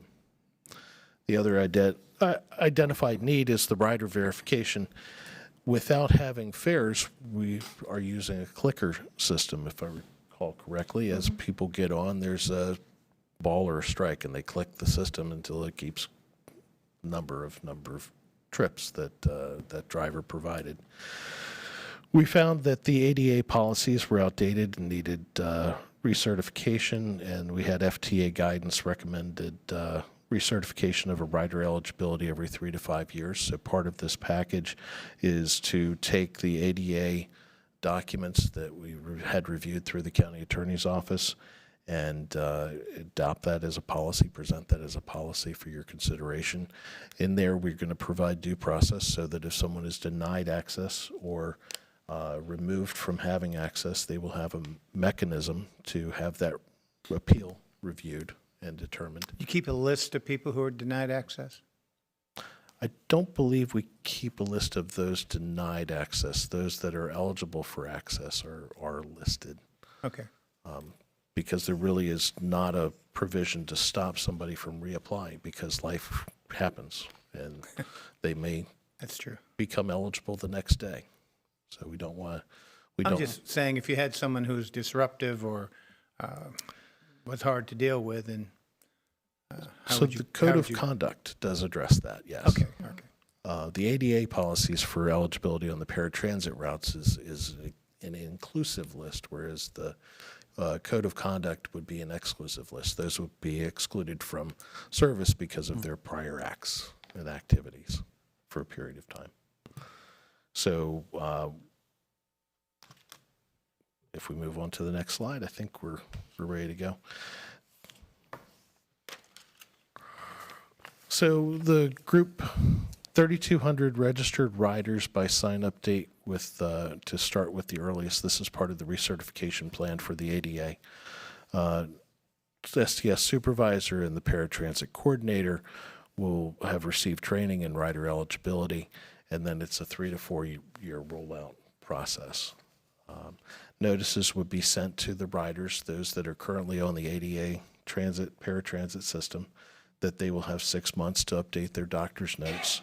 They'll have a 2-month grace period after the due date where they could still utilize the system before being removed from eligibility, the call list. And if not approved, they will have that opportunity to appeal. And it would first go to the STS manager to review the initial decision that was made. And if upheld, the hearing would be convened with myself, the ADA coordinator, and the county administrator's designee to conduct the. This is going to be a long process and a potentially difficult process. The only thing I would ask is you have a little bit of grace as you do the notices sent out to each of the riders, and maybe sometimes more than just mailing a notice. It might require a phone call or reaching out personally to ensure that people don't fall through the cracks and we don't end up with some issues. Right. Ideally, we would like to have packages to give them when they have their next scheduled ride, so that they would have the doctor's certification note, the letter, the reminder, so that when they get on the bus and take the ride, they have that. And then if they haven't done it by the next time, finding the resources to be able to provide that level of customer service is going to be challenging, but it is something we strive for. Absolutely.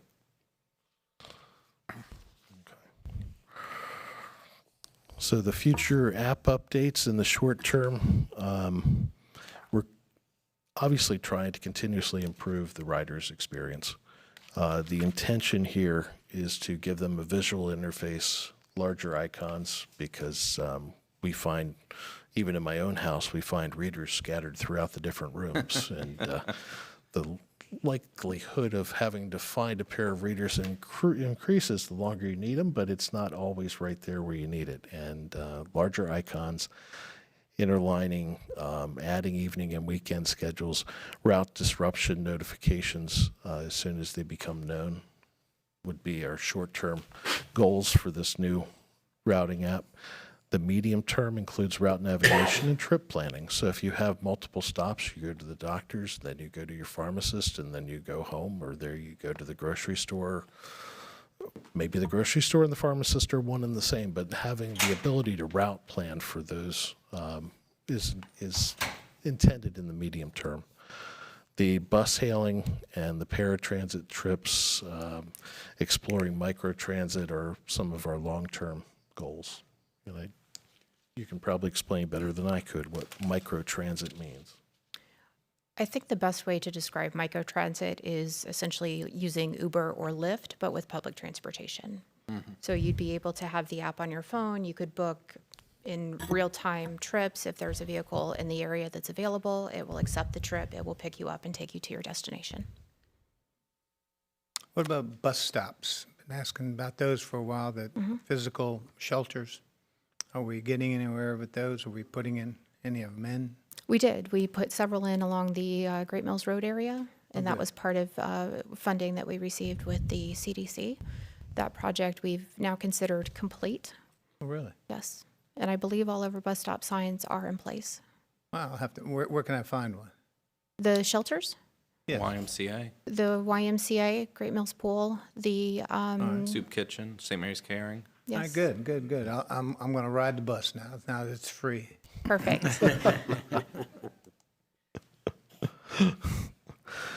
As I mentioned, we have been using the mechanical clickers. We've developed a cost-effective in-house solution that provides the critical data for planning. It used to be we didn't know which stops were the busiest. We couldn't tell you where the people got on. We could tell you how many rides there were that day, but not necessarily which one had 6 people come on at once versus one that had no one that was waiting at the bus stop or hailed the bus. So we have worked with our IT department to develop a custom rider count software in-house and repurposed county smartphones that were ready for recycling. So that system cost about $500 plus staff time, and it was comparable to a $10,000 plus vendor system. So we appreciate the staff working hard to save money. And you can solve get the real problem. usable data out of it. That's helpful. That's good. I think on the next slide, you can see some of that data, where the yellow and red indicate the more popular stops. I don't know that there's a trend data that we can discern from this yet, because one couple of months does not determine a trend, but it's certainly something that we'll be able to use to plan routes better and more efficiently going forward. Tell me, there wasn't a time when people would complain that if they got on the bus, say around Lexington Park area, and they wanted to go to Walmart in California, they actually had to go up 235, go over the bridge, come back around. Are we using FDR Boulevard for any of our routes versus 235?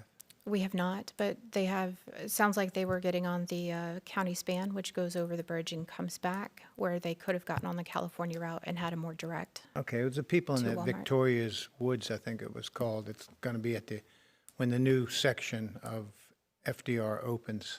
Okay. Actually, it's available now, but, okay.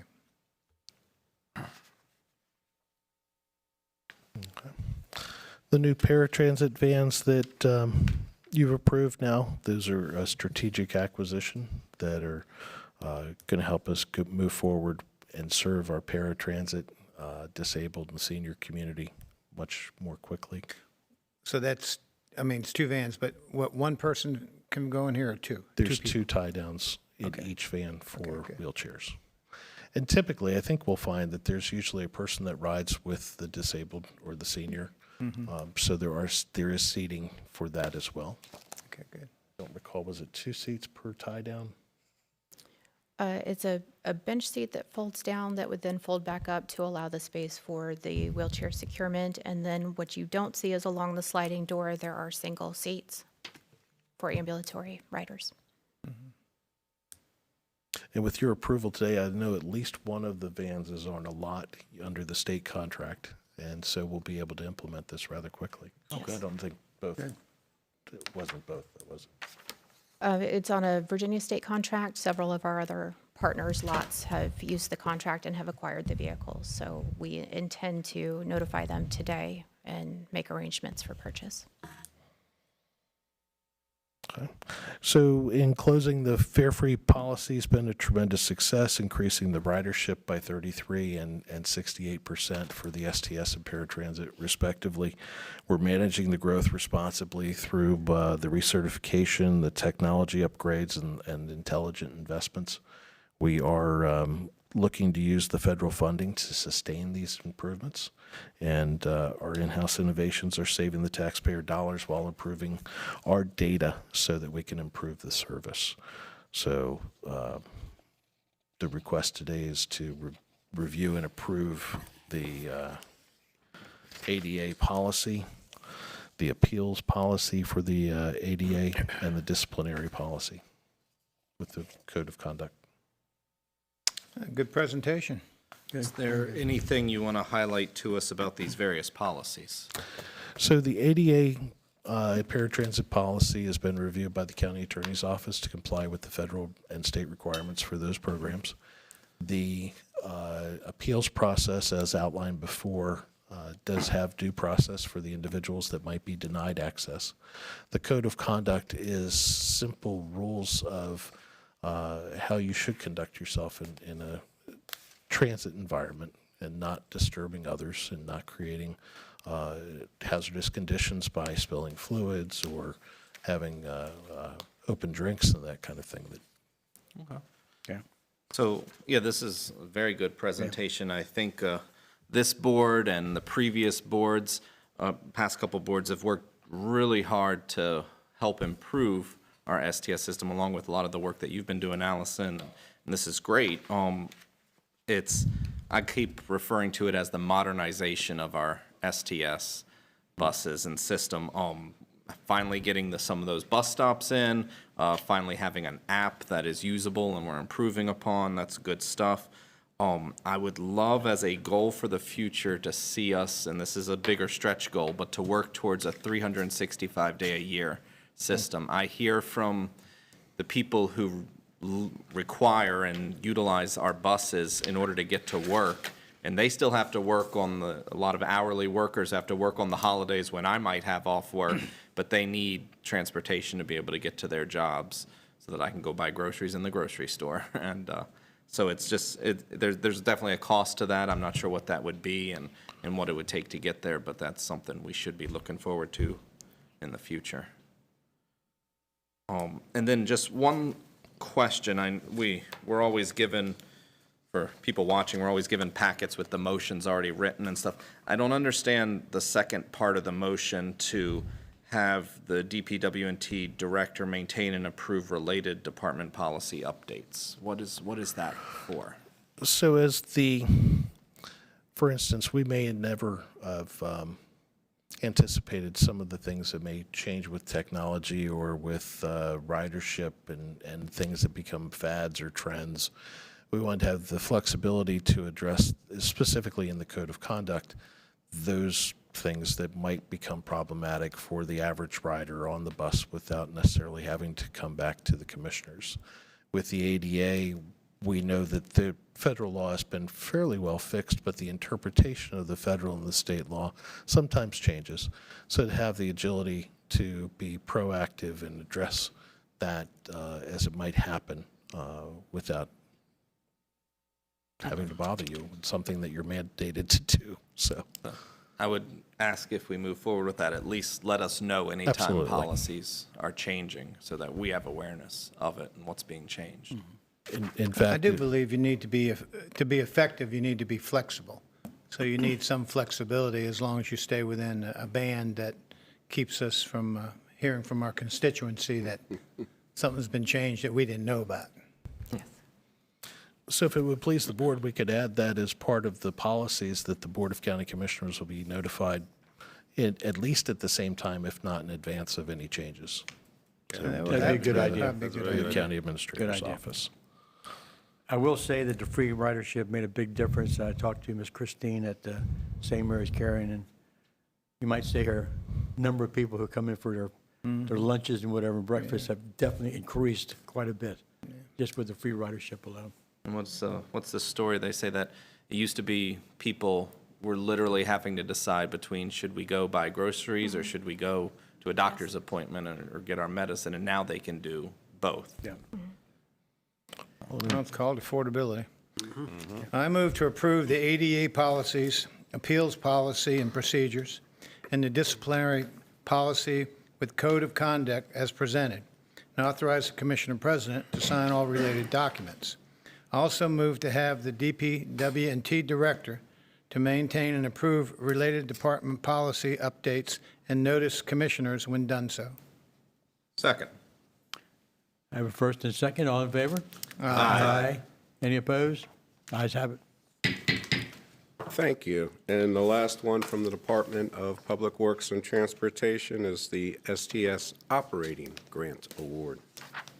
Welcome. Thank you. So, good morning, Commissioners. I'm still me, you're still you, and we're still here. So, I appreciate your patience and your time. We're here today to request your approval of the FY26 Annual Transportation Plan Operating Grant Award. It has finally come from our federal and state partners. This year's grant award is particularly notable due to the new allocation method used by MTA, Maryland Transit Administration, and FTA, Federal Transit Administration. Thank you. I'm still learning all the acronyms myself. And largely driven by our increased ridership. I still believe it's driven by our increased ridership, but in St. Mary's Transit System, STS has been allocated $1,262,220 of additional funds for FY 2026. The growth is a direct result of our efforts to improve access, including the transition to the fare free, which was projected at the time to increase ridership by up to 30%. We're seeing the 33 and the 68 in STS and paratransit, respectively. So the total FY 2026 STS Operating Grant Award is now $4,622,000 $257, with a federal share of $2,717,954 and a local share of $1,904,303. So the local match is already budgeted.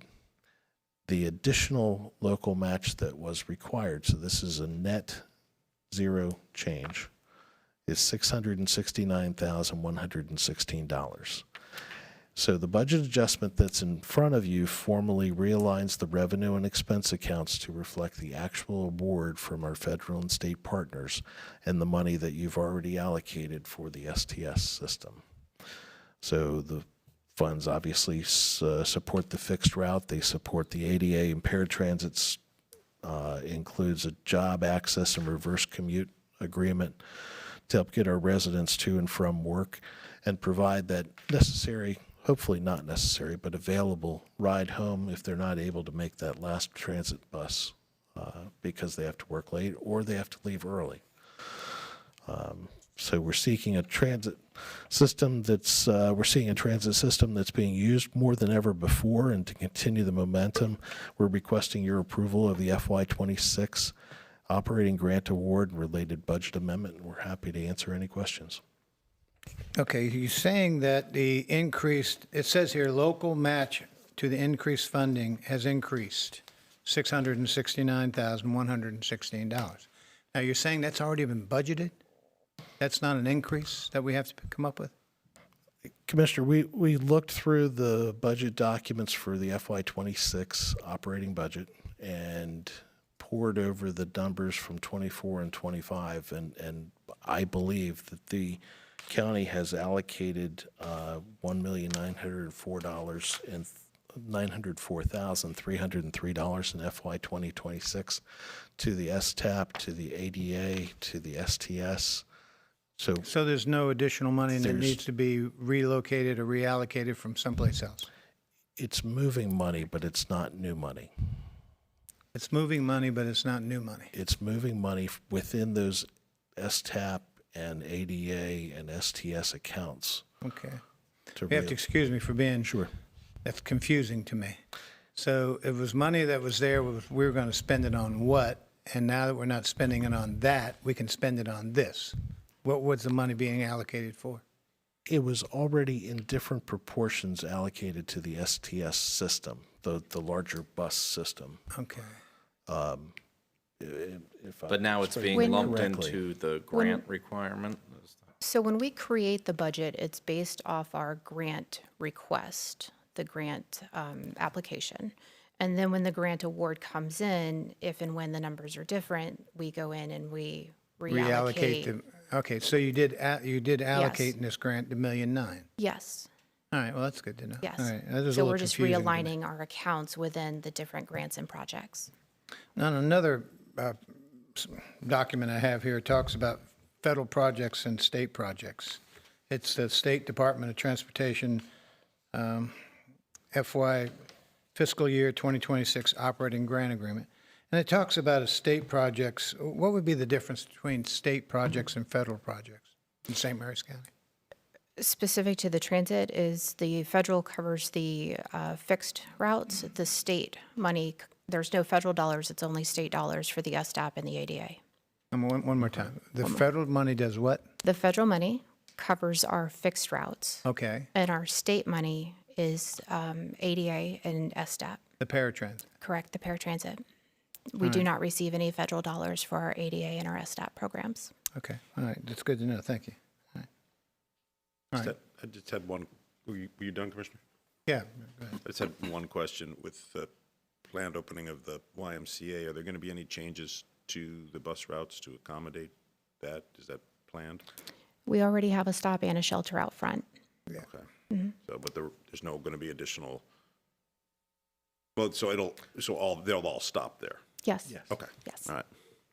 I remember in the last term, that was one of the requirements of having that location picked, was that we had to reallocate or rechange the routes so there was a dedicated STS bus there. Excellent.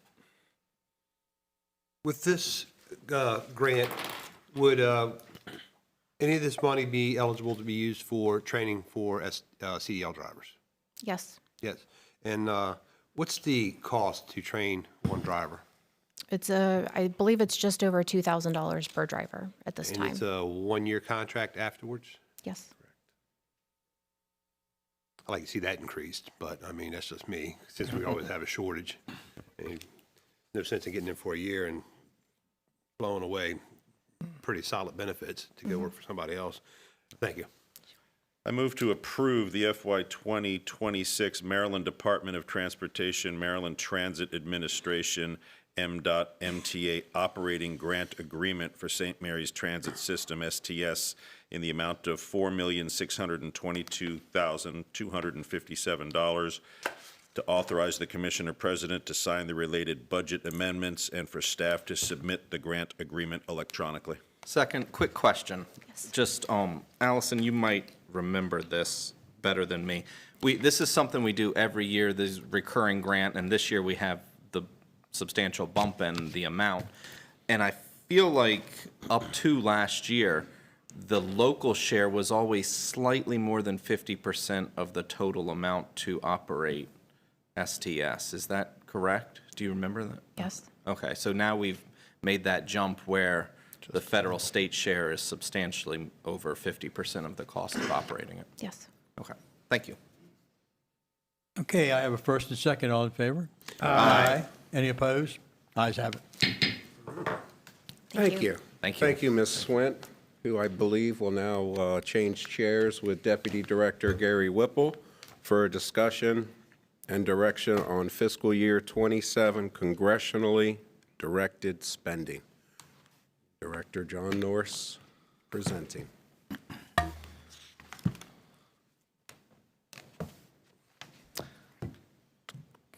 Morning again. It is still morning, so that's a positive.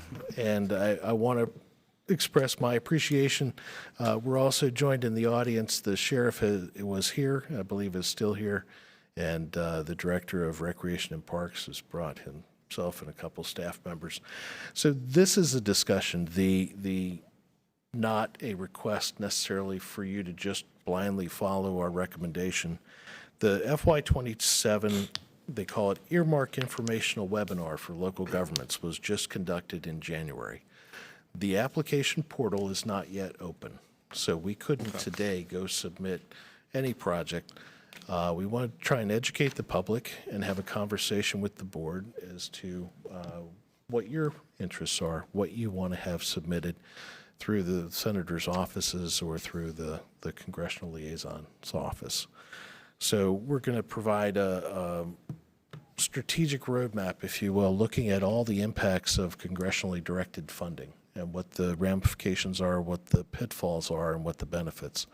We know the money comes from the federal government to do certain projects, but it also comes with strings. So let's take a look. So we looked at several projects. The recommended approach is to consolidate two projects at the Adult Detention and Rehabilitation Center to maximize the likelihood of approval. So in collaboration with the Department of Recreation and Parks, we looked at several projects, including the Sheriff's Office headquarters, HVAC replacements throughout county government, looked at park development projects of Shannon Farms and Myrtle Point, and it seemed that the criteria were best met by the consolidated program over at the Adult Detention Center.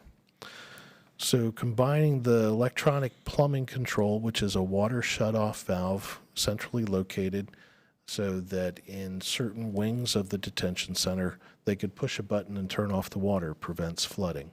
If there's a faucet or a toilet that is dislocated from the wall. And adding to the safety and modernization of the entrance. So created a single project. $501,000, I think, was the estimated cost of that project. And that is inclusive of what some of the pitfalls of these projects include, which is the Davis-Bacon wage rates, the Build America, Buy America requirement for certain materials, It is inclusive of the audit and the oversight, primarily which would be handled in-house. So we looked at the excluded projects, and we provided an analysis of those for you on the second page of the memorandum. The Sheriff's Office headquarters, we know that's a high need. It's a high-cost project. While it's critical, the project's in Phase 2 construction with an estimated budget. I believe it's 15.6 is in the. You're talking about the support services building? The headquarters, the next phase. That's the support services building. Yeah, that's the Phase 1. The headquarters number is, I think, 25. Oh, I'm sorry. Yeah. So it is the support services building at 15.6. The HUD specifically excludes buildings for general conduct of government, and the Byrne and COPS accounts strictly prohibit funding for land acquisition and construction. So the likelihood of that project being approved, if it was submitted and picked up and submitted by one of our senators, is pretty slim. So we suggest that. Doesn't mean that the commissioners can't say submit it. Just means that we don't think it's going to have a good opportunity for success in getting funded. The HVAC chiller project replacements, the specific guidelines that looking to jumpstart activities, not for routine maintenance and not for a continuing funding source. The HVAC infrastructure is categorized as maintenance rather than transformative community project, so we don't believe that one would have a high likelihood of success in getting approval through the process either. Shannon Farm and Myrtle Point, both projects are primarily for recreation. The Ag Subcommittee rules state that they will not fund facilities primarily for recreation purposes. Additionally, the $4.9 to $12.2 million is far beyond where we try to target between $500,000 to $1.5 million, maybe on the outside $2 million for federal earmarks or CDS funding. So we're here to have a discussion. We're here to take your guidance, and we still have sufficient time to return to you with additional analysis if you have other projects that we did not look at or want us to take a look at. And as I said, the folks behind me are here to support and answer any questions and help. I don't know if the sheriff has any words he wants. The support services building, I'm looking at a page here that talks to a number of $18,900,000, almost $19 million. When do we expect that bid to come in? The bids are due the 12th of March. So another month. Right. That's correct. So thank you for your work in doing this and for working with our partners and the warden and all. I don't doubt that this project that you've put together would meet the criteria, the stated criteria. I think the piece of criteria that might be missing is the political aspect of it. And in today's age, I find it hard to believe that our senators would give money to a jail.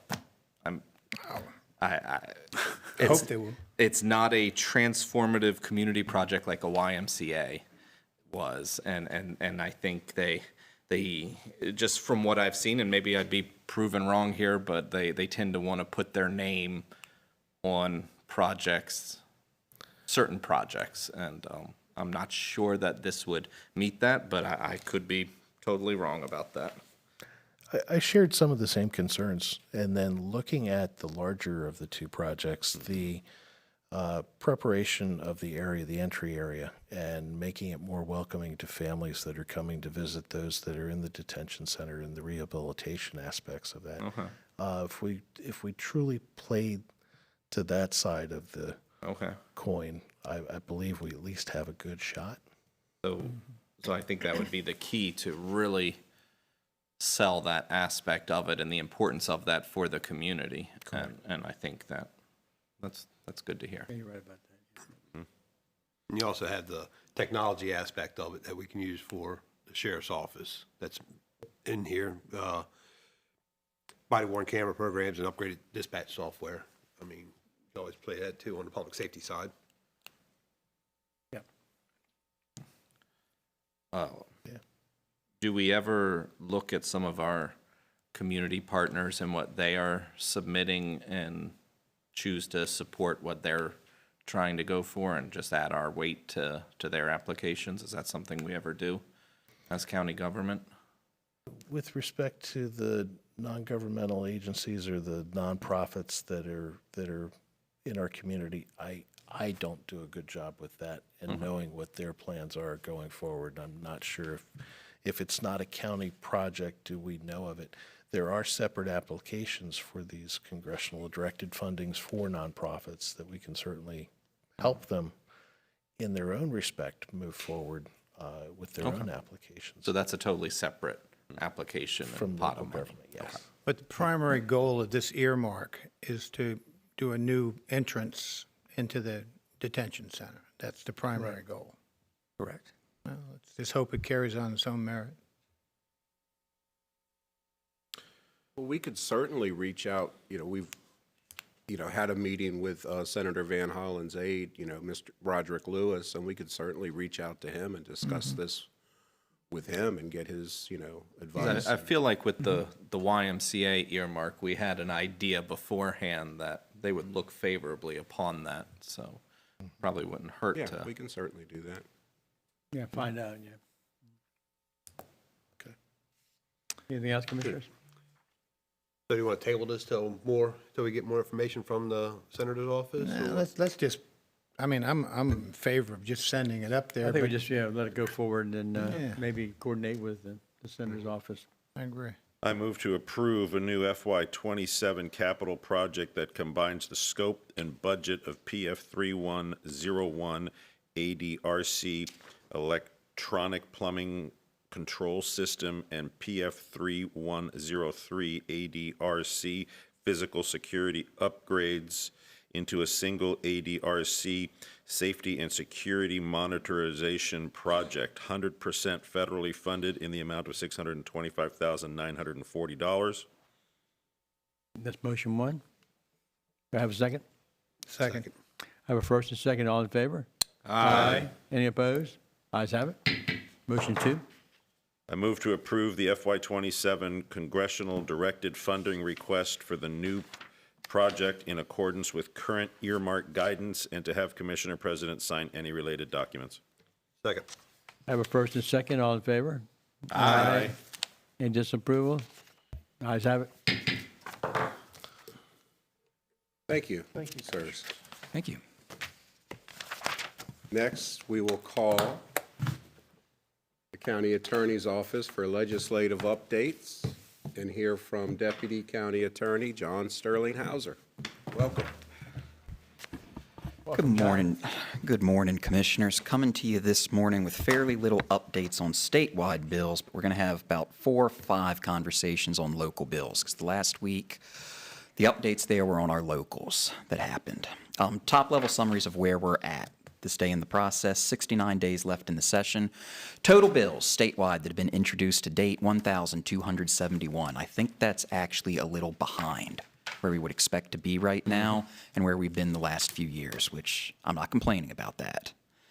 We've got introduction deadlines coming up next week, though. February 9th in the Senate, February 13th, Friday in the House. After that, the level of new bills that are going to come in will slow down dramatically. Not saying we won't have anything after that, but traditionally that's the date where it slows down. The bills that are filed are the bills that are filed. They get their hearing dates, and then you start seeing what moves. Anything that comes in after those deadlines has to be special ordered for when the hearings are going to be through the respective body's Rules Committee. Of those 1,271 bills that have been introduced, by the end of today, once I look through some bills that text became available for this morning, probably about 90, 95 of them that we're actively tracking upstairs. Turning to the updates on the local bills that we've got, I'm on page 2 of the memo from last week, just going to go down the line sequentially. We do have the text available as of this morning on the prohibition of roadside solicitation and donations legislation that was requested by the commissioners for the second year in a row. As expected, the language in that bill differs fairly markedly from what was sent up to the General Assembly. What was sent up was a straight clean, simple prohibition by the state that you are not allowed to solicit donations, contributions, any sort of solicitation at all in the median of a roadway or a divider or shoulder or anything like that. What the language we've got now instead says that rather than just all of that be presumptively and automatically prohibited, it'll be up to the local jurisdiction, St. Mary's County or Leonardtown, to declare which roadways, medians, shoulders, intersections in the county or the town are quote-unquote inherently dangerous. Inherently dangerous defined to be posing a serious risk of injury to a pedestrian, driver, or passenger that cannot be mitigated with the exercise of ordinary care. The significance of that is that it shifts the burden of who has to make that determination and who would be responsible for defending that determination if it's ever challenged. We don't have a hearing date yet. You don't have the bill text in front of you right now because it came available last night, this morning.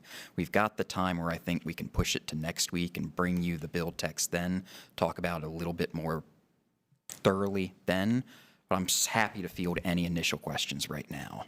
Well, I think if this bill actually does get through, that makes it pretty easy on us. We just use the data that the state gave us about their most dangerous sections of roadway. They just did that study a year or so ago, and so we can just tie our ordinance directly to the state's data showing the most dangerous roadway areas in the county. So typical lawyer answer, legal going to get back to you on that one. The rub on this one becomes at what point is something so inherently dangerous, and there's a little bit of a question over what exactly is ordinary care would be expected of that, because what you're up against on that one is the balance between the need to protect public safety versus recognizing what the Supreme Court does consider protected First Amendment speech, for better or for worse. So I won't say automatically that just saying the state declares something to be dangerous triggers our constitutional or passes our constitutional threshold there, but we'll be better prepared to speak to that.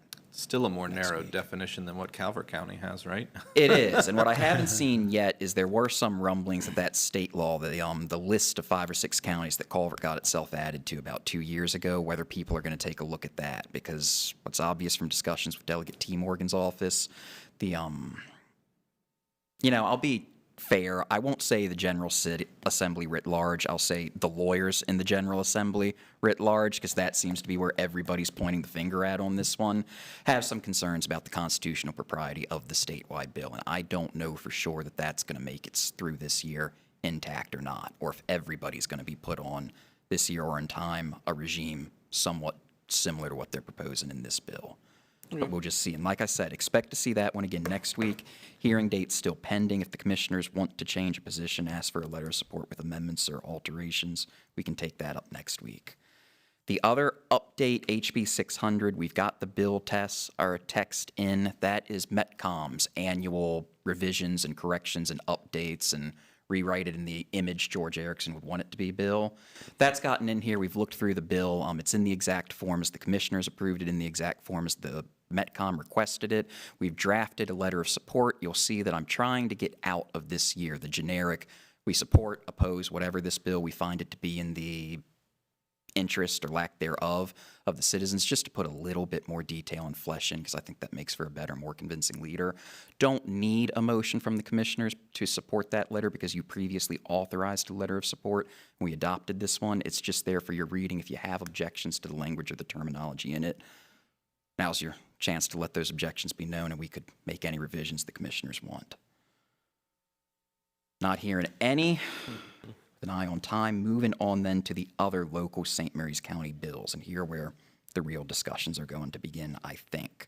And just for anybody watching at home, for everybody's clarification, these are bills, when I say local St. Mary's County bills, either name St. Mary's County by name or have a particular direct impact on us, but are not part of the legislative package insofar as these are not bills the commissioners previously voted to support or request, and we are reacting to what other folks have filed. First one on the list is HB 565. I believe, Commissioner Colvin, this is the bill you asked me about or contacted me about yesterday evening. This one, filed by Delegate Jeffrey Long, would create an in-district voting requirement for county boards of education. We've seen bills like this previously. Past iterations have included your local governing bodies, in our case, the Commissioners of St. Mary's County on this one. This one leaves out the local governing bodies. All it does is apply to the boards of education of St. Mary's County. Give me the full list here. Calvert, Charles, Montgomery, Queen Anne's, and Charles, right? Garrett. Charles. Calvert, Cecil, Garrett, Montgomery, Queen Anne, St. Mary's County. On this one, Charles does it. They're not named on here. I overlooked So it. it wouldn't be in the 26 elections, it would have to be the 28, right? I'd have to go back and look and see when the effective date on this one. They could be doing it as an emergency measure. This one showed up fairly quickly. Give me one moment, Commissioner. It does take effect October 1st, 2026. I would presume that means this wouldn't take effect this year, but the next election after that. And what is the commonality between that set of counties? All of those counties right now have a regime towards electing boards of education like we do, that all or some of their Board of Education members represent or come from a particular district, but are voted on at large, or at least have some positions like that. And for any situation where somebody has to reside in, say, District 1, rather than be elected by the voters from District 1, 2, 3, 4, 5, however many you got, they have to be elected by a plurality of the votes within that district. This bill has come up previously. It's got a fairly weak sponsor line, or an iteration of this bill has come up previously, I should say. Don't know if it's got the juice to move forward or not. It does have a hearing date next week, though, on the 11th, which means if the commissioners are going to offer a letter on this one, we'd need to have that vote and the direction to proceed today. I got a real problem with to this get it because in. it sort of sets the groundwork for future Camel's changes nose. to everybody else. So I mean, personally, I'm really opposed to this because it just sets that groundwork. And it's going to happen. It'll be commissioners, everybody, by district only. So obviously one thing we'd be on the lookout too is just because this is the form of the bill right now, goes through committee, goes through report amendments. If it'd have to go to the Senate, go through committee, amendments, third readers, all of that. This is obviously whatever position we take today, one we would keep a very close eye on to see if it changes or is expanded, if it does start to move and make its way through the General Assembly. Okay. So you'd accept a motion to oppose it? So if that's the will of the commissioners this morning, we'd be looking for a motion to oppose HB 565 and to authorize Commissioner President Guy to sign a letter of opposition to submit to the House of Delegates. I move that. Okay, I have a Second. motion. Got a second? To oppose HB 565, correct? Oppose. Yes, Commissioner. All those in favor? Aye. Any none? Ayes have it. And we're going to prepare a letter to that effect and get that in front of Commissioner President Guy this week.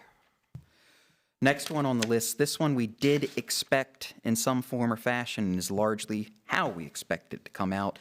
HB 613, SB 368, the Calvert and St. Mary's Counties Living Shorelines and Non-Structural Shoreline Stabilization Measures Act. Just a point of interest here, we last night had a rural coalition meeting from MACO, and Commissioner Colvin brought up that maybe other counties might be interested in this, and MACO, because it wasn't on MACO's radar until last night, and the other counties agreed that they Yeah. should be coming on board on this. It's a bit of a... So we'll see what happens. They're going to communicate with Senator Bailey and Delegate Morgan to discuss this. We do anything, but they're researching it right now, and they're going to be brought forward tomorrow morning during our legislative meeting.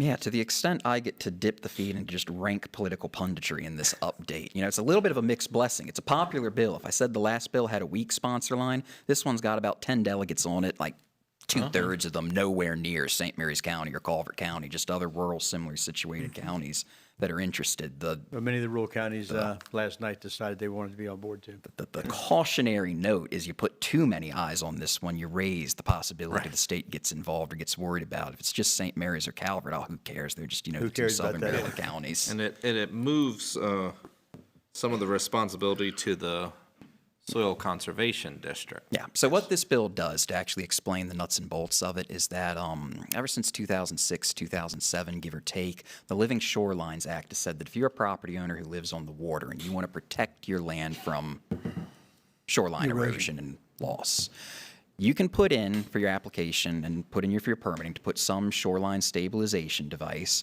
but there is a statutory requirement that unless you can demonstrate that a living shoreline, we say living shoreline, think that instead of, a structural physical thing like a revetment or a bulkhead, think your marsh grasses, your kind of environmental engineering that, in a way that some would say closer to nature, will kind of naturally protect against loss of erosion. You've got to pursue that living shoreline unless you can demonstrate to MDE's satisfaction through a fairly long and rigorous and stringent process that a living shoreline is not a viable option on your particular property. And it's only then, if you get that waiver that demonstrates the futility of installing a living shoreline, that you would be allowed to proceed structural shoreline stabilization measures like a revetment or, more radically, a bulkhead. Some criticism offered of the living shoreline. They are expensive. They do not always work, and the process to get there some would call burdensome.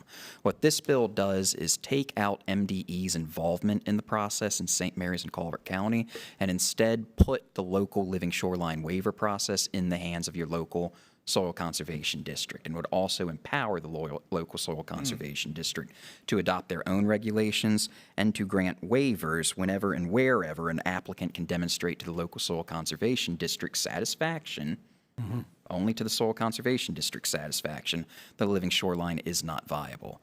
Promise of the bill is that decisions could be made quicker, that regulations could be less stringent, and that decision makers would be closer to home and therefore likely more responsive and easy to communicate with.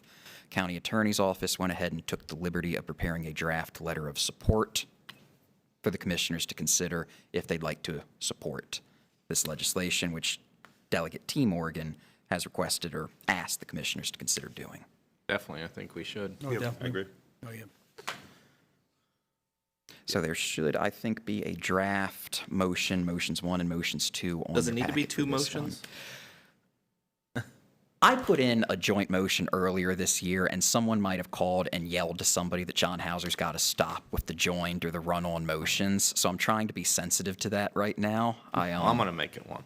I move to support HB 613, SB 368, Calvert and St. Mary's Counties living shorelines and non-structural shoreline stabilization measures, and to authorize the Commissioner President to sign letters of support to the House and Senate. Second. I have a first and second. All in favor? Aye. Any opposed? Ayes have it. We will get that submitted, Commissioners. Next one on the list, HB 610/SB 357. This one was a little bit of a surprise, at least in the form it originally came down. Commissioners will remember that Senator Bailey at the joint meeting back in October referenced an incident with a certain, not to name names or anything, but I'll just say vendor of the state lottery program up on the north end of the county that had some issues with the State Lottery and Gaming Commission, and there was a question over some machines that were located in that facility. Some machines determined to be slot machines. There is nothing anybody can do to bring those back, short of turning the clock back 70 years and fighting the battle better back then. Of the 6 machines, one, though, is something that would be called a pull-tab machine, or as defined in our local statutes, we're going to touch on more, a Nevada card machine. The issue that arose was there was great confusion over whether that particular machine was an authorized machine or not, because the operator of that machine could not produce a permit from the county that said this machine is kosher, it's good to go, we know of it, it conforms to our laws, it's great, keep on going. With the caveat, again, has to be a charitable organization, proceeds done, all that good stuff. What this bill, I believe, is trying to do is create a permitting requirement for those sort of machines in St. Mary's County that would put us on standing equal to most, but not all other counties in Maryland that require permits. And the idea is that by creating that permit, you're giving the operators that piece of paper. If there are ever questions asked, they have that to point to and say this is an authorized use. And I will huff and probably should phrase this more delicately, but it will just make it easier for the State Lottery Commission to make a quick, decisive, clear call and not get confused or sputtering in their own wheels to the detriment of both their enforcement action and the property owner stuck with an agency that doesn't quite know what to make of the situation they got in front of it. Now, the issue with this bill, I say issue, it's just the concern with this bill that was voiced and that has been heard and listened to, is that it creates a permitting requirement for all gaming, all charitable gaming in St. Mary's County, authorized under our local gaming statutes. And again, no permitting requirement ever has been for bingo. Our local statutes currently authorize gaming events, carnivals, bazaars, raffles, and certain gaming devices, paddle wheels, wheels of fortune, stamp cards, pull tab machines, bingo, things like that. You never had to get a permit from St. Mary's County. It was always just, and we would get calls like this from time to time, it would always be just read the statute. If you conform to those, you're good to go. Nothing needed from the county. This bill is currently written, requires a permitting thing for all of that, inclusive of gaming events such as bazaars, carnivals, raffles, and there's no de minimis requirement for the raffles, so. What about Queen of Hearts tournaments? Yeah, so I would think that would be a raffle. So all these nice little Queen of Hearts things where you're buying the chances going through it, I think that would fit the definition of a raffle, and took a little bit of umbrage and bristled a little bit at the thought that I just leave that for what it is because I think we all got it. Now, had a meeting on Friday with State Lottery Commission to clarify if this was intended or not. State Lottery, they originally wrote the bill. They thought, you know, other counties require raffles. We thought maybe a good idea. I do think based on that conversation, the bill sponsors and the State Lottery Commission are very receptive and are writing language right now that would narrow this bill down to the following. It would write out any permitting requirement for gaming events completely. So bazaars, carnivals, raffles, continue operating exactly as they are right now. Any permitting requirement or the permitting requirement going forward would attach solely to gaming devices. The wheels of fortune, paddle wheels, pull tabs that are authorized right now, but without any permitting requirement. What about these local volunteer fire departments, say the Ridge or the Hollywood, who have these carnivals and have these kind of?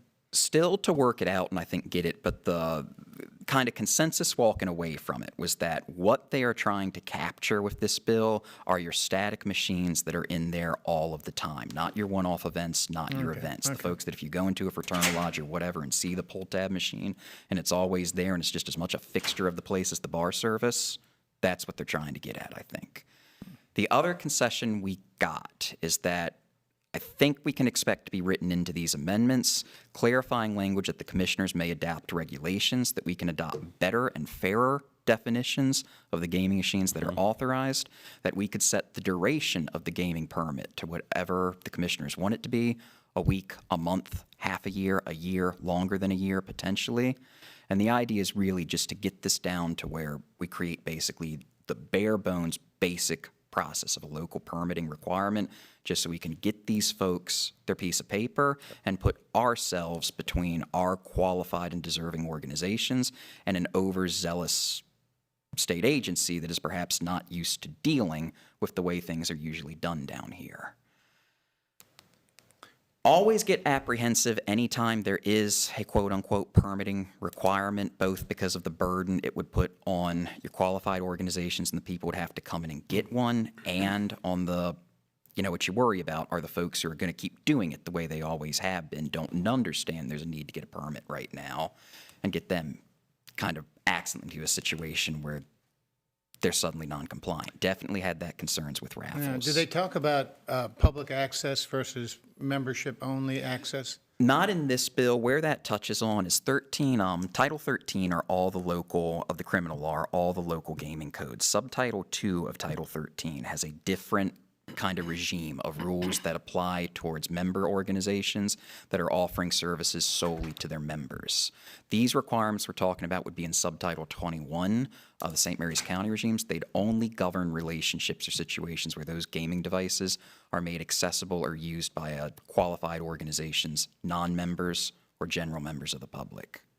So again, a Moose Lodge or Elks Lodge, VFW, they would be under this umbrella or I not? think my understanding is that if access to the machines is strictly limited to their members, they can still fit themselves into the protections under Subtitle 2 right now. It might behoove them to just come out and get their piece of paper just on the off chance somebody does get in there or use it, or if there's ever a confusion situation like we had earlier where they can say, hey, this is on the up and up. We know about this. We've got our permit. Here's your stamp from whoever.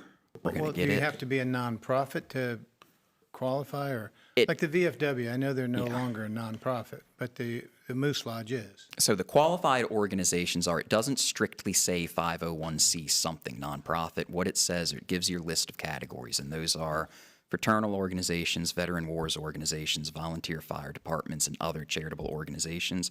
It's pretty inclusive. It does not strictly mean a tax-exempt nonprofit. The word is other charitable organization. And that, again, might be something where we get a little bit of latitude to address I think the however key we is want. public access or no public access. I would agree. If the public doesn't have access, then why do these groups, why do the police want to go and? Right.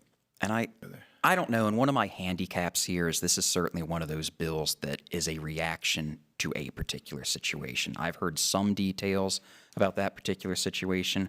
I do not know all the particulars, and I'm always heard some conflicting things here Well, and did we at there. one time in this county have these pull tab machines in all locations? And we was required a certain amount of the profit had to go to a nonprofit of some type? So- Is that a law that I missed somewhere?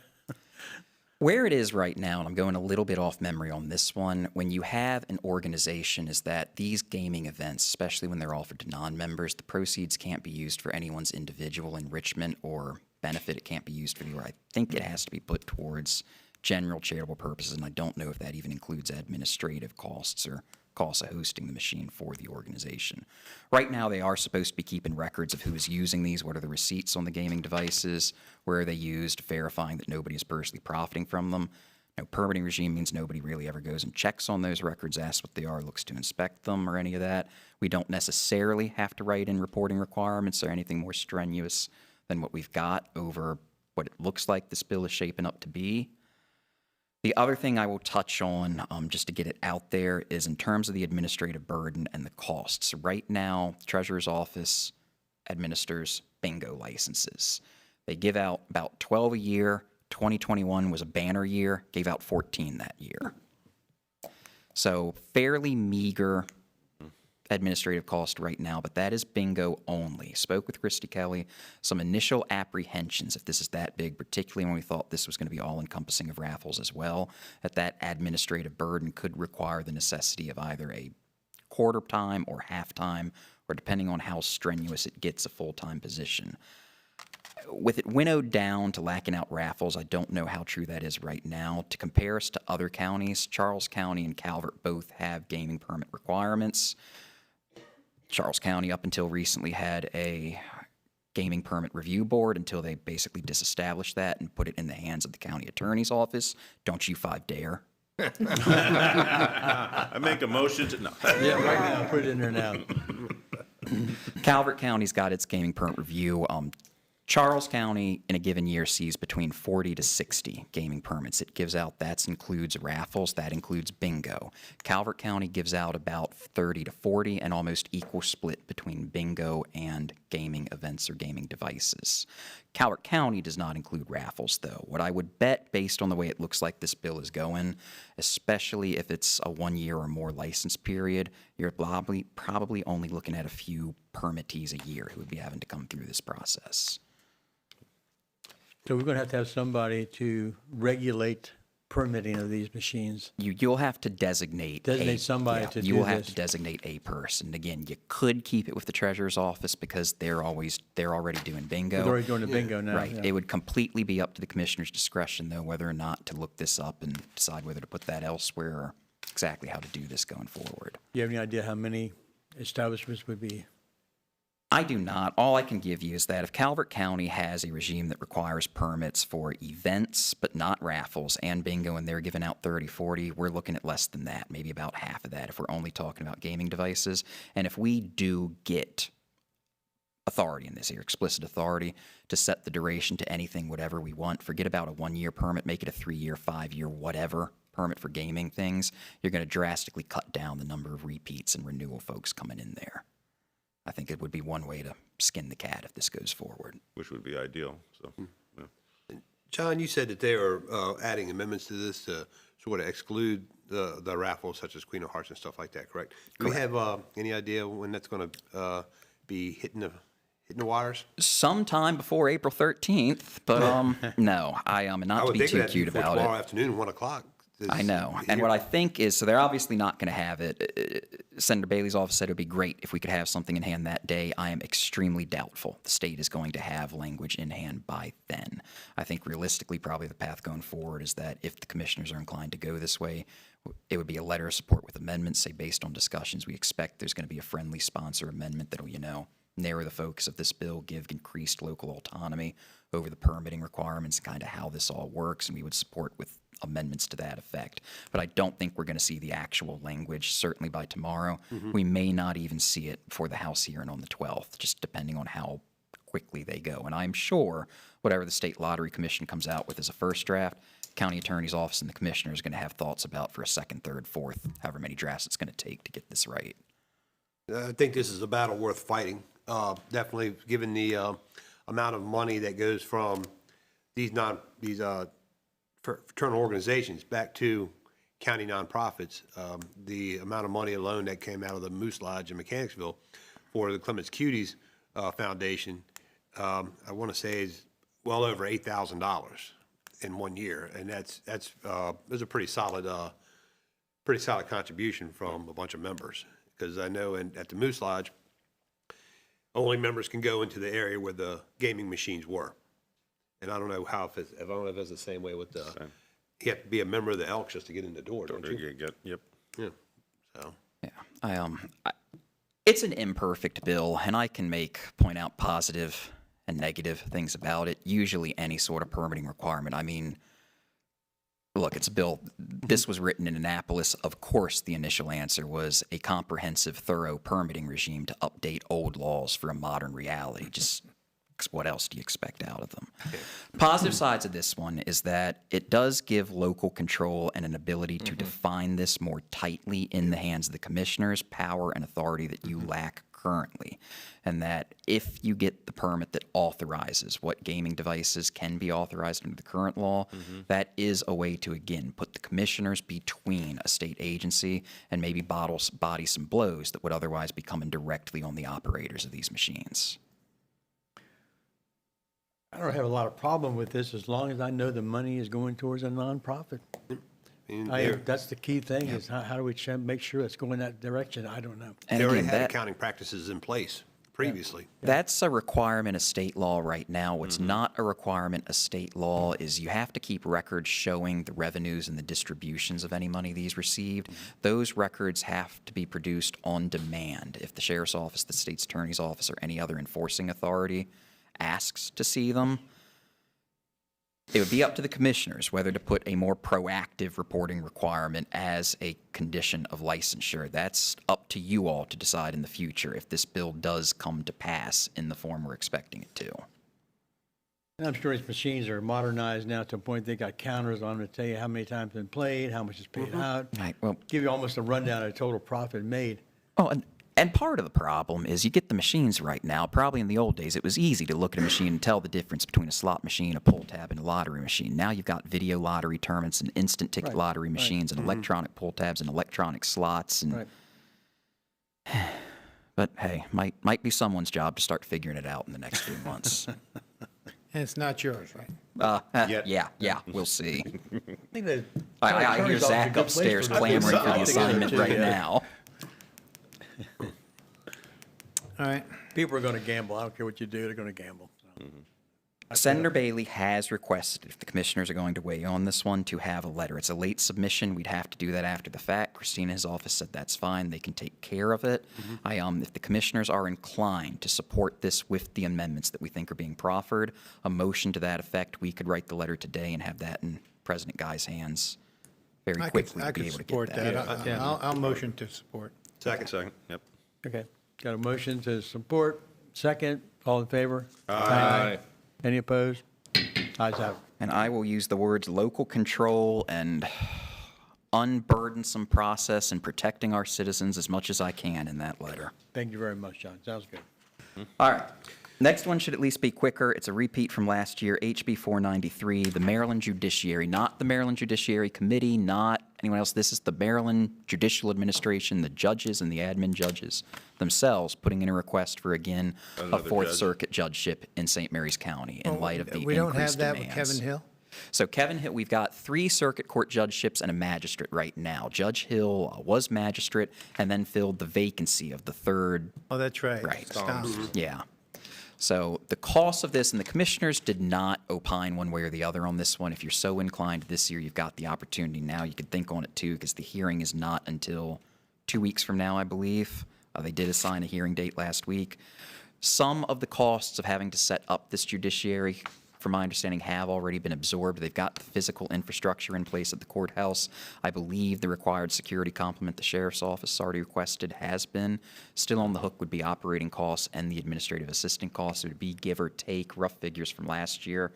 Haven't run the math on yet, about $85,000 in additional personnel costs to the county if that 4th Circuit judgeship goes up. Because again, judge and law clerk salaries get paid by the judiciary. Support staff, your admin assistant, your receptionist, your security personnel get borne by the local jurisdiction.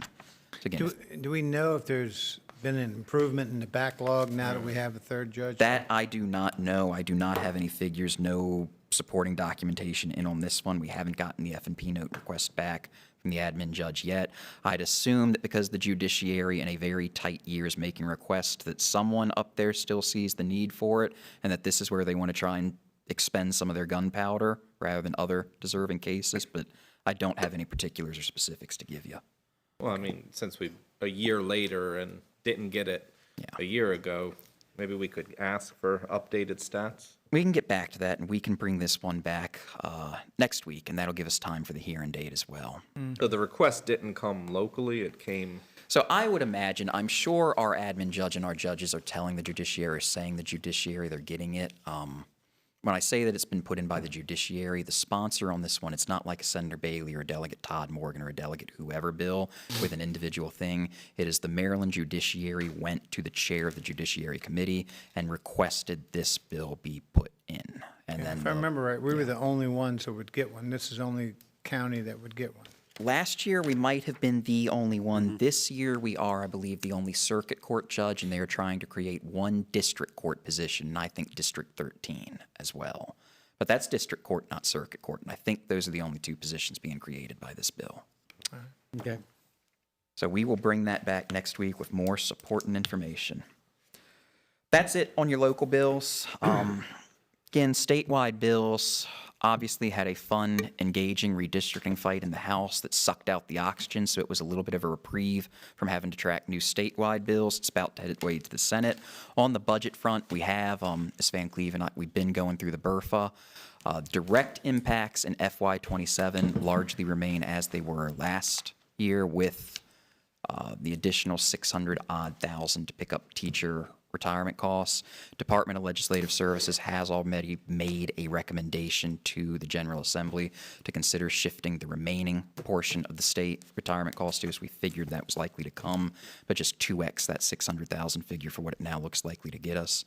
Have some materials back on the assisted outpatient treatment program as well.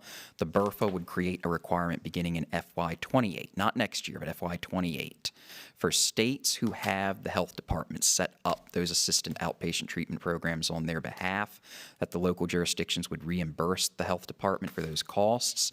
Begins at a 25% cost share in FY28, then increases by 25% each fiscal year until hitting 100%. Particulars on that program still to be determined, but in the out years, that could be a significant hit to county finances in the terms of a couple $100,000 to as much as, depending on exactly what the requirements of the assisted outpatient treatment program are. Conservative estimate could be as much as $1 million, depending on how much in terms of psychiatrists and mental health professionals they have to give on this. And that would be a few years out that you'd feel the full brunt of that. And a complaint voiced by the local health department that's going to be a bit of a recurring theme is that they do not know the exact requirements of that program yet, because the state has not published the requirements or the guidance or the regulations yet. So exact impacts still to be determined. You gotta love that. So we don't know the requirements of the program, and in a couple years, we're gonna be paying for it. Right, so poor Vanette has got just a little reserve in her budget that's about half your operating income when we all get said to it, of all the things that could fall into place. It's not quite that bad, people watching at home, but Welcome it's to the not state great. of Maryland. Yeah. So, well, Regional impacts. College of Southern Maryland is likely going to be affected by the cap in state share that's going to go to the local community colleges through the code formula. Right now, state will continue giving money, but increases in state share of those expenses or that funding formula year over year are going to be capped at no more than 3% over last year's cost. And Tri-County Council is taking a $300,000 hit under the BRFA in money from the Cigarette Restitution Fund program for SMATIC. It's $1 million out of CRF funds right now that is legislatively guaranteed to be given to Tri-County Council. That $1 million goes down to $700,000 under the BRFA. That's it, Commissioners. I think I've taken up more than my allotted time, although John Norris did run late as well this morning. If you have any questions, happy to field any right now. As always, feel free to reach out, call, text whenever you have something comes by your name as well.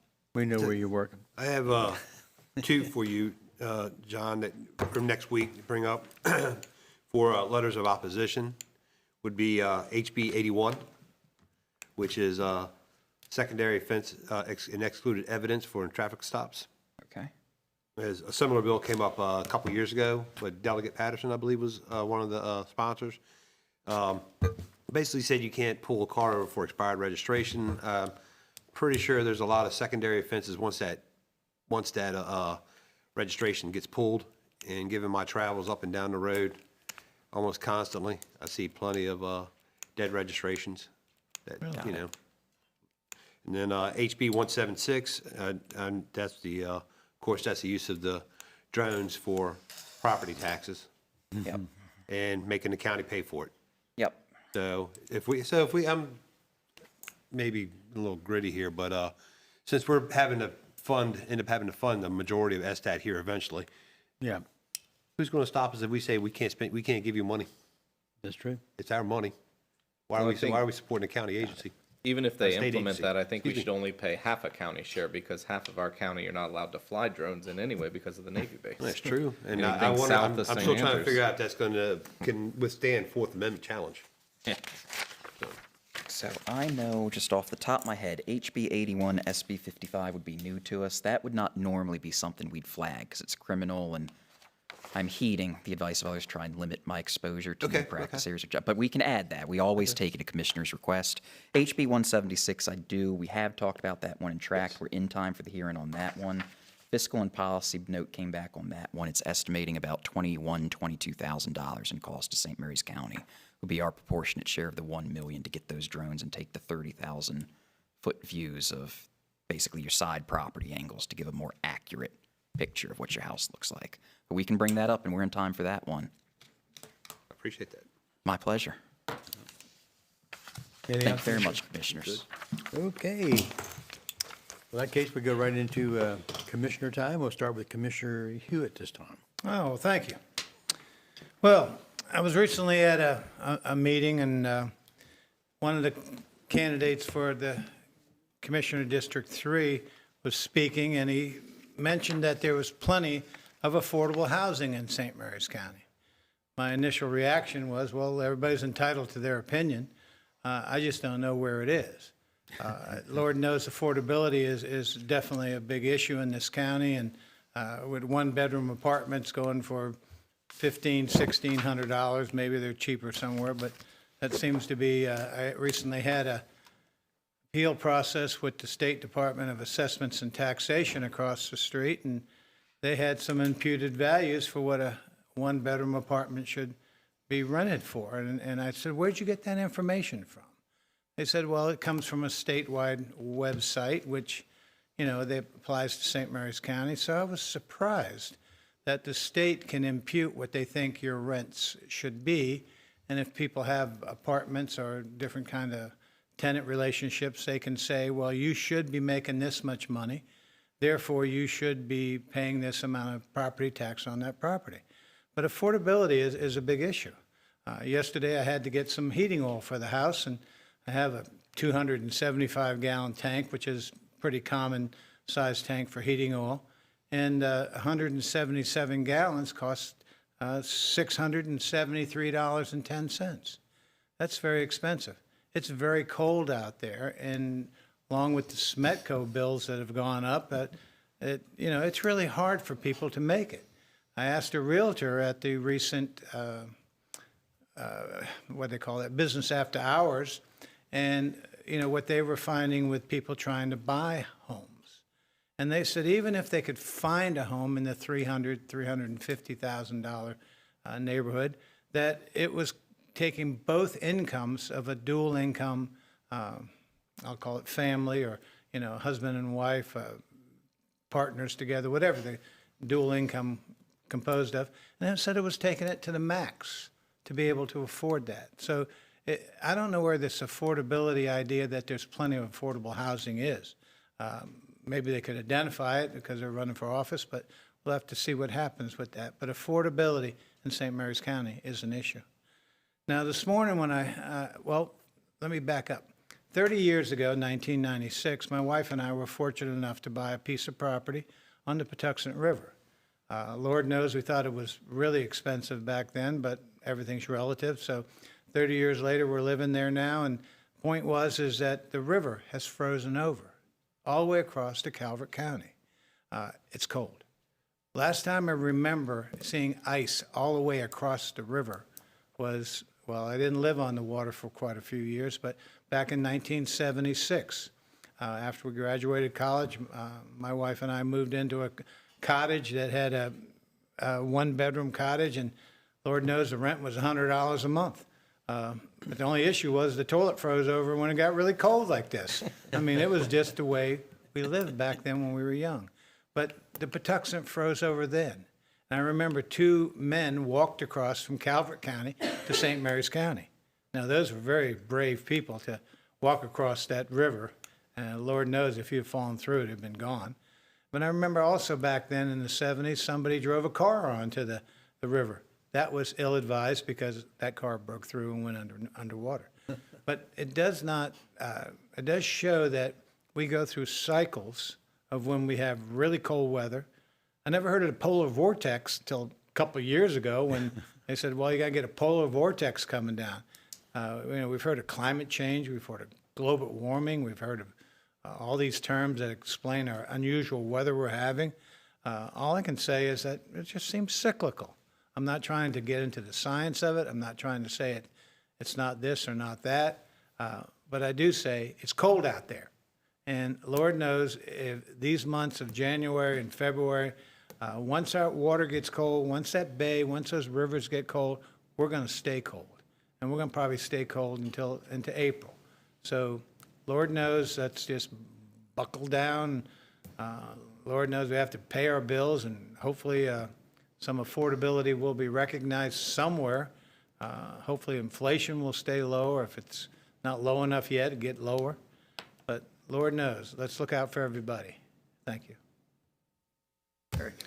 Very good. Well, today was Transportation Day for the commissioners. We had multiple items dealing with our STS system and what I've been calling the modernization of our STS. And it's good to see it moving forward. We've taken some really positive steps over this board and the previous board, and it's good to see that happening. So thank you to everyone who's been involved with that.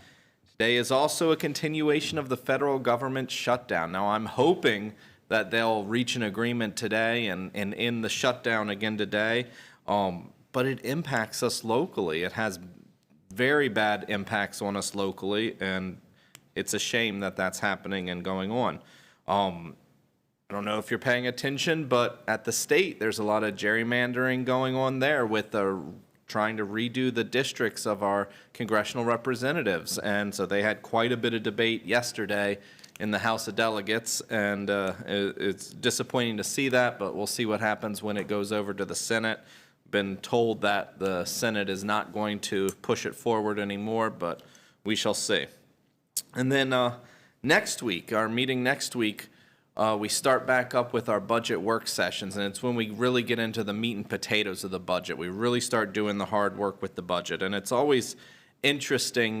We'll start getting, we've already started getting pleas and petitions from community members, which is perfectly fine, about where we should prioritize our funding in the upcoming budget that we're going to build. And a lot of times people don't necessarily realize this. We haven't necessarily seen the requests yet. You know, the Board of Education has to approve their request in their meeting before it comes over to us. But we can see them going through the process, and we can say with some certainty we probably cannot meet the full amount that the Board of Education is requesting from us. And that's a difficult thing. And that's every year, though, and they're probably not shocked by that. But we're going to do what we can for all of the needs that we have to meet. And we work very hard to get through our budget.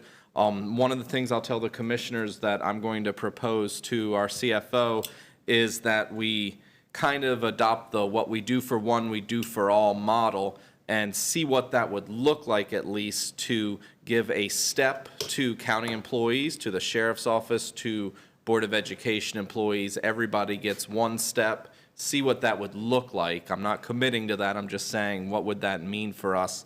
Is that something we could do to kind of be fair and equal across the board? And with that, I'm going to end with, today is National Carrot Cake Day. It's one of the most delicious ways to eat a vegetable. Yes, it is. Mr. Alderson. Oh, thank you very much. So, of course, the big item, topic conversation everywhere is the Snow Creek that's out there, and it is proven to be a huge hassle for a lot of counties. We luckily we had the kids back to school 2 hours delay yesterday, and on time today.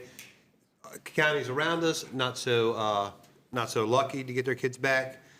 Prince George's is facing a really difficult problem up there with getting their streets and neighborhoods cleared out. But I will say that I didn't say it last week, and that is totally on me. It's a great job done by our DPW&T, our local contractors, and I'll even give MDOT a shout out for doing a pretty solid job. Now, what they should do is do videos of what they did and give that to Mayor Bowser up in D.C. so she can show her DPW people how it's really done, because I can't even share the adjectives to describe how poor the streets are in D.C. Massachusetts Avenue was one lane up until until Saturday evening when I left work from D.C. And that's ridiculous. Massachusetts Avenue, of course, goes up to towards the Union Station and passes the Capitol Building, and it's just atrocious. That being, I also want to say we brought up with John, of course, and he did, his favorite thing of the year is doing the legislative stuff, and he gets a particular joy out of sharing his opinions on this stuff and sharing it with us. A lot of these bills that are getting put out do affect all of us, even though they might not be a local bill like the Living Shoreline. So I urge you to go on mgaleg.maryland.gov and just scroll through the bills. The HB 81 that I brought up at the end there for a letter of opposition was similar to one that was brought up a couple of years ago that actually limits police powers. The use being able to pull a car over for safety equipment violations, such as a headlight out, tail light out, a lot of time leads to finding a more criminal element, open warrants or something along those lines. You can't say drug possession for marijuana anymore because you're not even allowed to ask in some jurisdictions if the driver has marijuana in the vehicle with them. The HB 176, you're going to hear a lot about that one. That's property taxes and the use of drones to assess your property, and then giving us the bill for it at the county level. And this morning, I'm pretty sure the rest of us have been receiving emails about, the want for a dedicated homeless shelter. Well, even any funding that we could get to put towards something along those lines, even if it's just a temporary shelter, that gets put in jeopardy when the state continues to shirk their responsibilities to the counties and pass those costs on to us. And we were told during when we were jumping through some hoops to try to get a good team together to try to meet this most recent emergency with the weather. And we were advised by someone from the state that the county should not get into the habit of helping out where the state needs to be stepping up. And doing it by choice is one thing. Doing it by force is completely unacceptable. When we have stuff where a $9 million ask for our schools, roads that need to be done, employees that need step increases to, keep up with the cost of living that this state government is forcing upon us. And so I urge you to go onto the legislative website, go ahead and register yourself so you can add testimony to the bills in opposition, especially ones that'll hurt your pocketbook. And with that being said, I will pass it on. Thank you. All right. Mr. Ostrowell. All right. Well, I'm going to start off with some good stuff and then kind of echo a lot of what I've heard all the way down the line from all the commissioners. This weekend, I had the privilege. It was a great time to attend at the Naval Air Museum on right outside the base. The Spirits of Maryland event. That's a great event.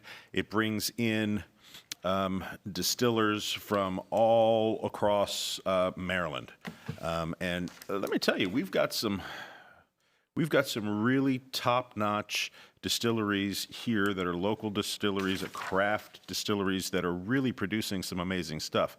Maryland is emerging as quite a force in the craft beverage market, and I want to make sure that I give a shout out to Scott Sanders and Tobacco Barn Distillery, because I had the privilege also of presenting the award to them at this event, because they won the Beyond Bourbon Award at one of the major competitions really in the country. So they've done very well, and they won it for their bourbon cream, which is kind of like an Irish cream beverage, and it is really fantastic. It's one of my wife's favorites. So big shout out to them and congratulations, and that's local right here in St. Mary's County. So St. Mary's County once again leading the way, and really, so if you have an opportunity, get over there and check them out and support local. But they've really got some great product and and it's a very nice run organization. They're nice people. So get over there, check them out. Cold weather. We are really seeing some very, very cold weather. I've had a few phone calls actually from some people in Town Creek. We always try to help out. I always say to people, in this cold weather, check with your elderly neighbors, make sure they've got what they need.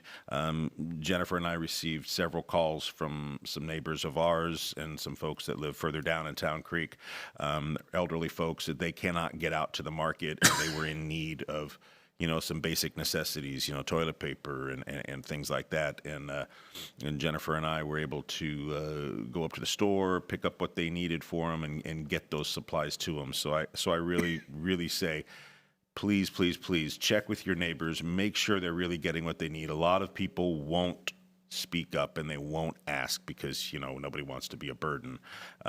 So make sure if you know you have older neighbors, check on them. Make sure they're doing okay. Make sure that they have all that they need. If you can run up to the store for them and pick things up, it's very important. So please make sure we're doing that. Yeah, with this cold weather, we're seeing a lot of expenses, as Commissioner Hewitt said. It's expensive. We had propane delivered to our house, and it was an outrageous bill.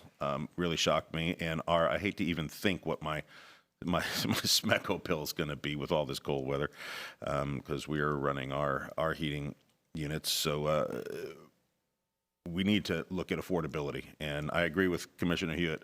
I have a daughter who's looking to buy a house right now in St. Mary's County, and they can't find anything that is less than $350,000, $400,000, and that's hard to do when you're starting out and you don't have a lot of money. So I would really also love to see where all this affordable housing is, and it's a relative term, affordable housing. What's affordable to me is maybe not affordable to somebody else, but I would love to see where more of this affordable housing is, because everything I'm seeing is 1 and 2 bedroom apartments, you know, $2,000 to $3,500 a month.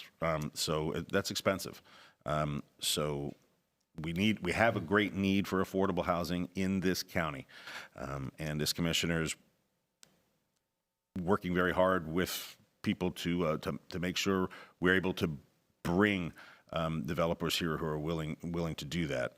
So we need to look into that, and I would love somebody to identify to me also where this affordable housing is. Yesterday, speaking of cold weather, was Groundhog Day. And that little bugger came out and pronounced 6 more weeks, 6 more weeks of cold weather. But as tradition, I think demands, my wife and I watched Groundhog Day yesterday. We watch it every Groundhog Day, so it's a great movie, and we always enjoy doing that. But yeah, we're looking at a lot more cold weather. This cold weather is here, and it's here to stay. I encourage people, if you don't have to be out after dark, don't go out after dark. We're looking at some rain and sleety, icy, snowy slush coming in tonight. And the temperatures are warming up a little bit during the day, but then freezing at night. So what that does is it melts the ice, and then the ice refreezes. So it becomes even more dangerous and even more slick. And if you're out driving after dark, there's a real possibility you could hit some black ice. So please be very careful and don't drive after dark if you really don't have to.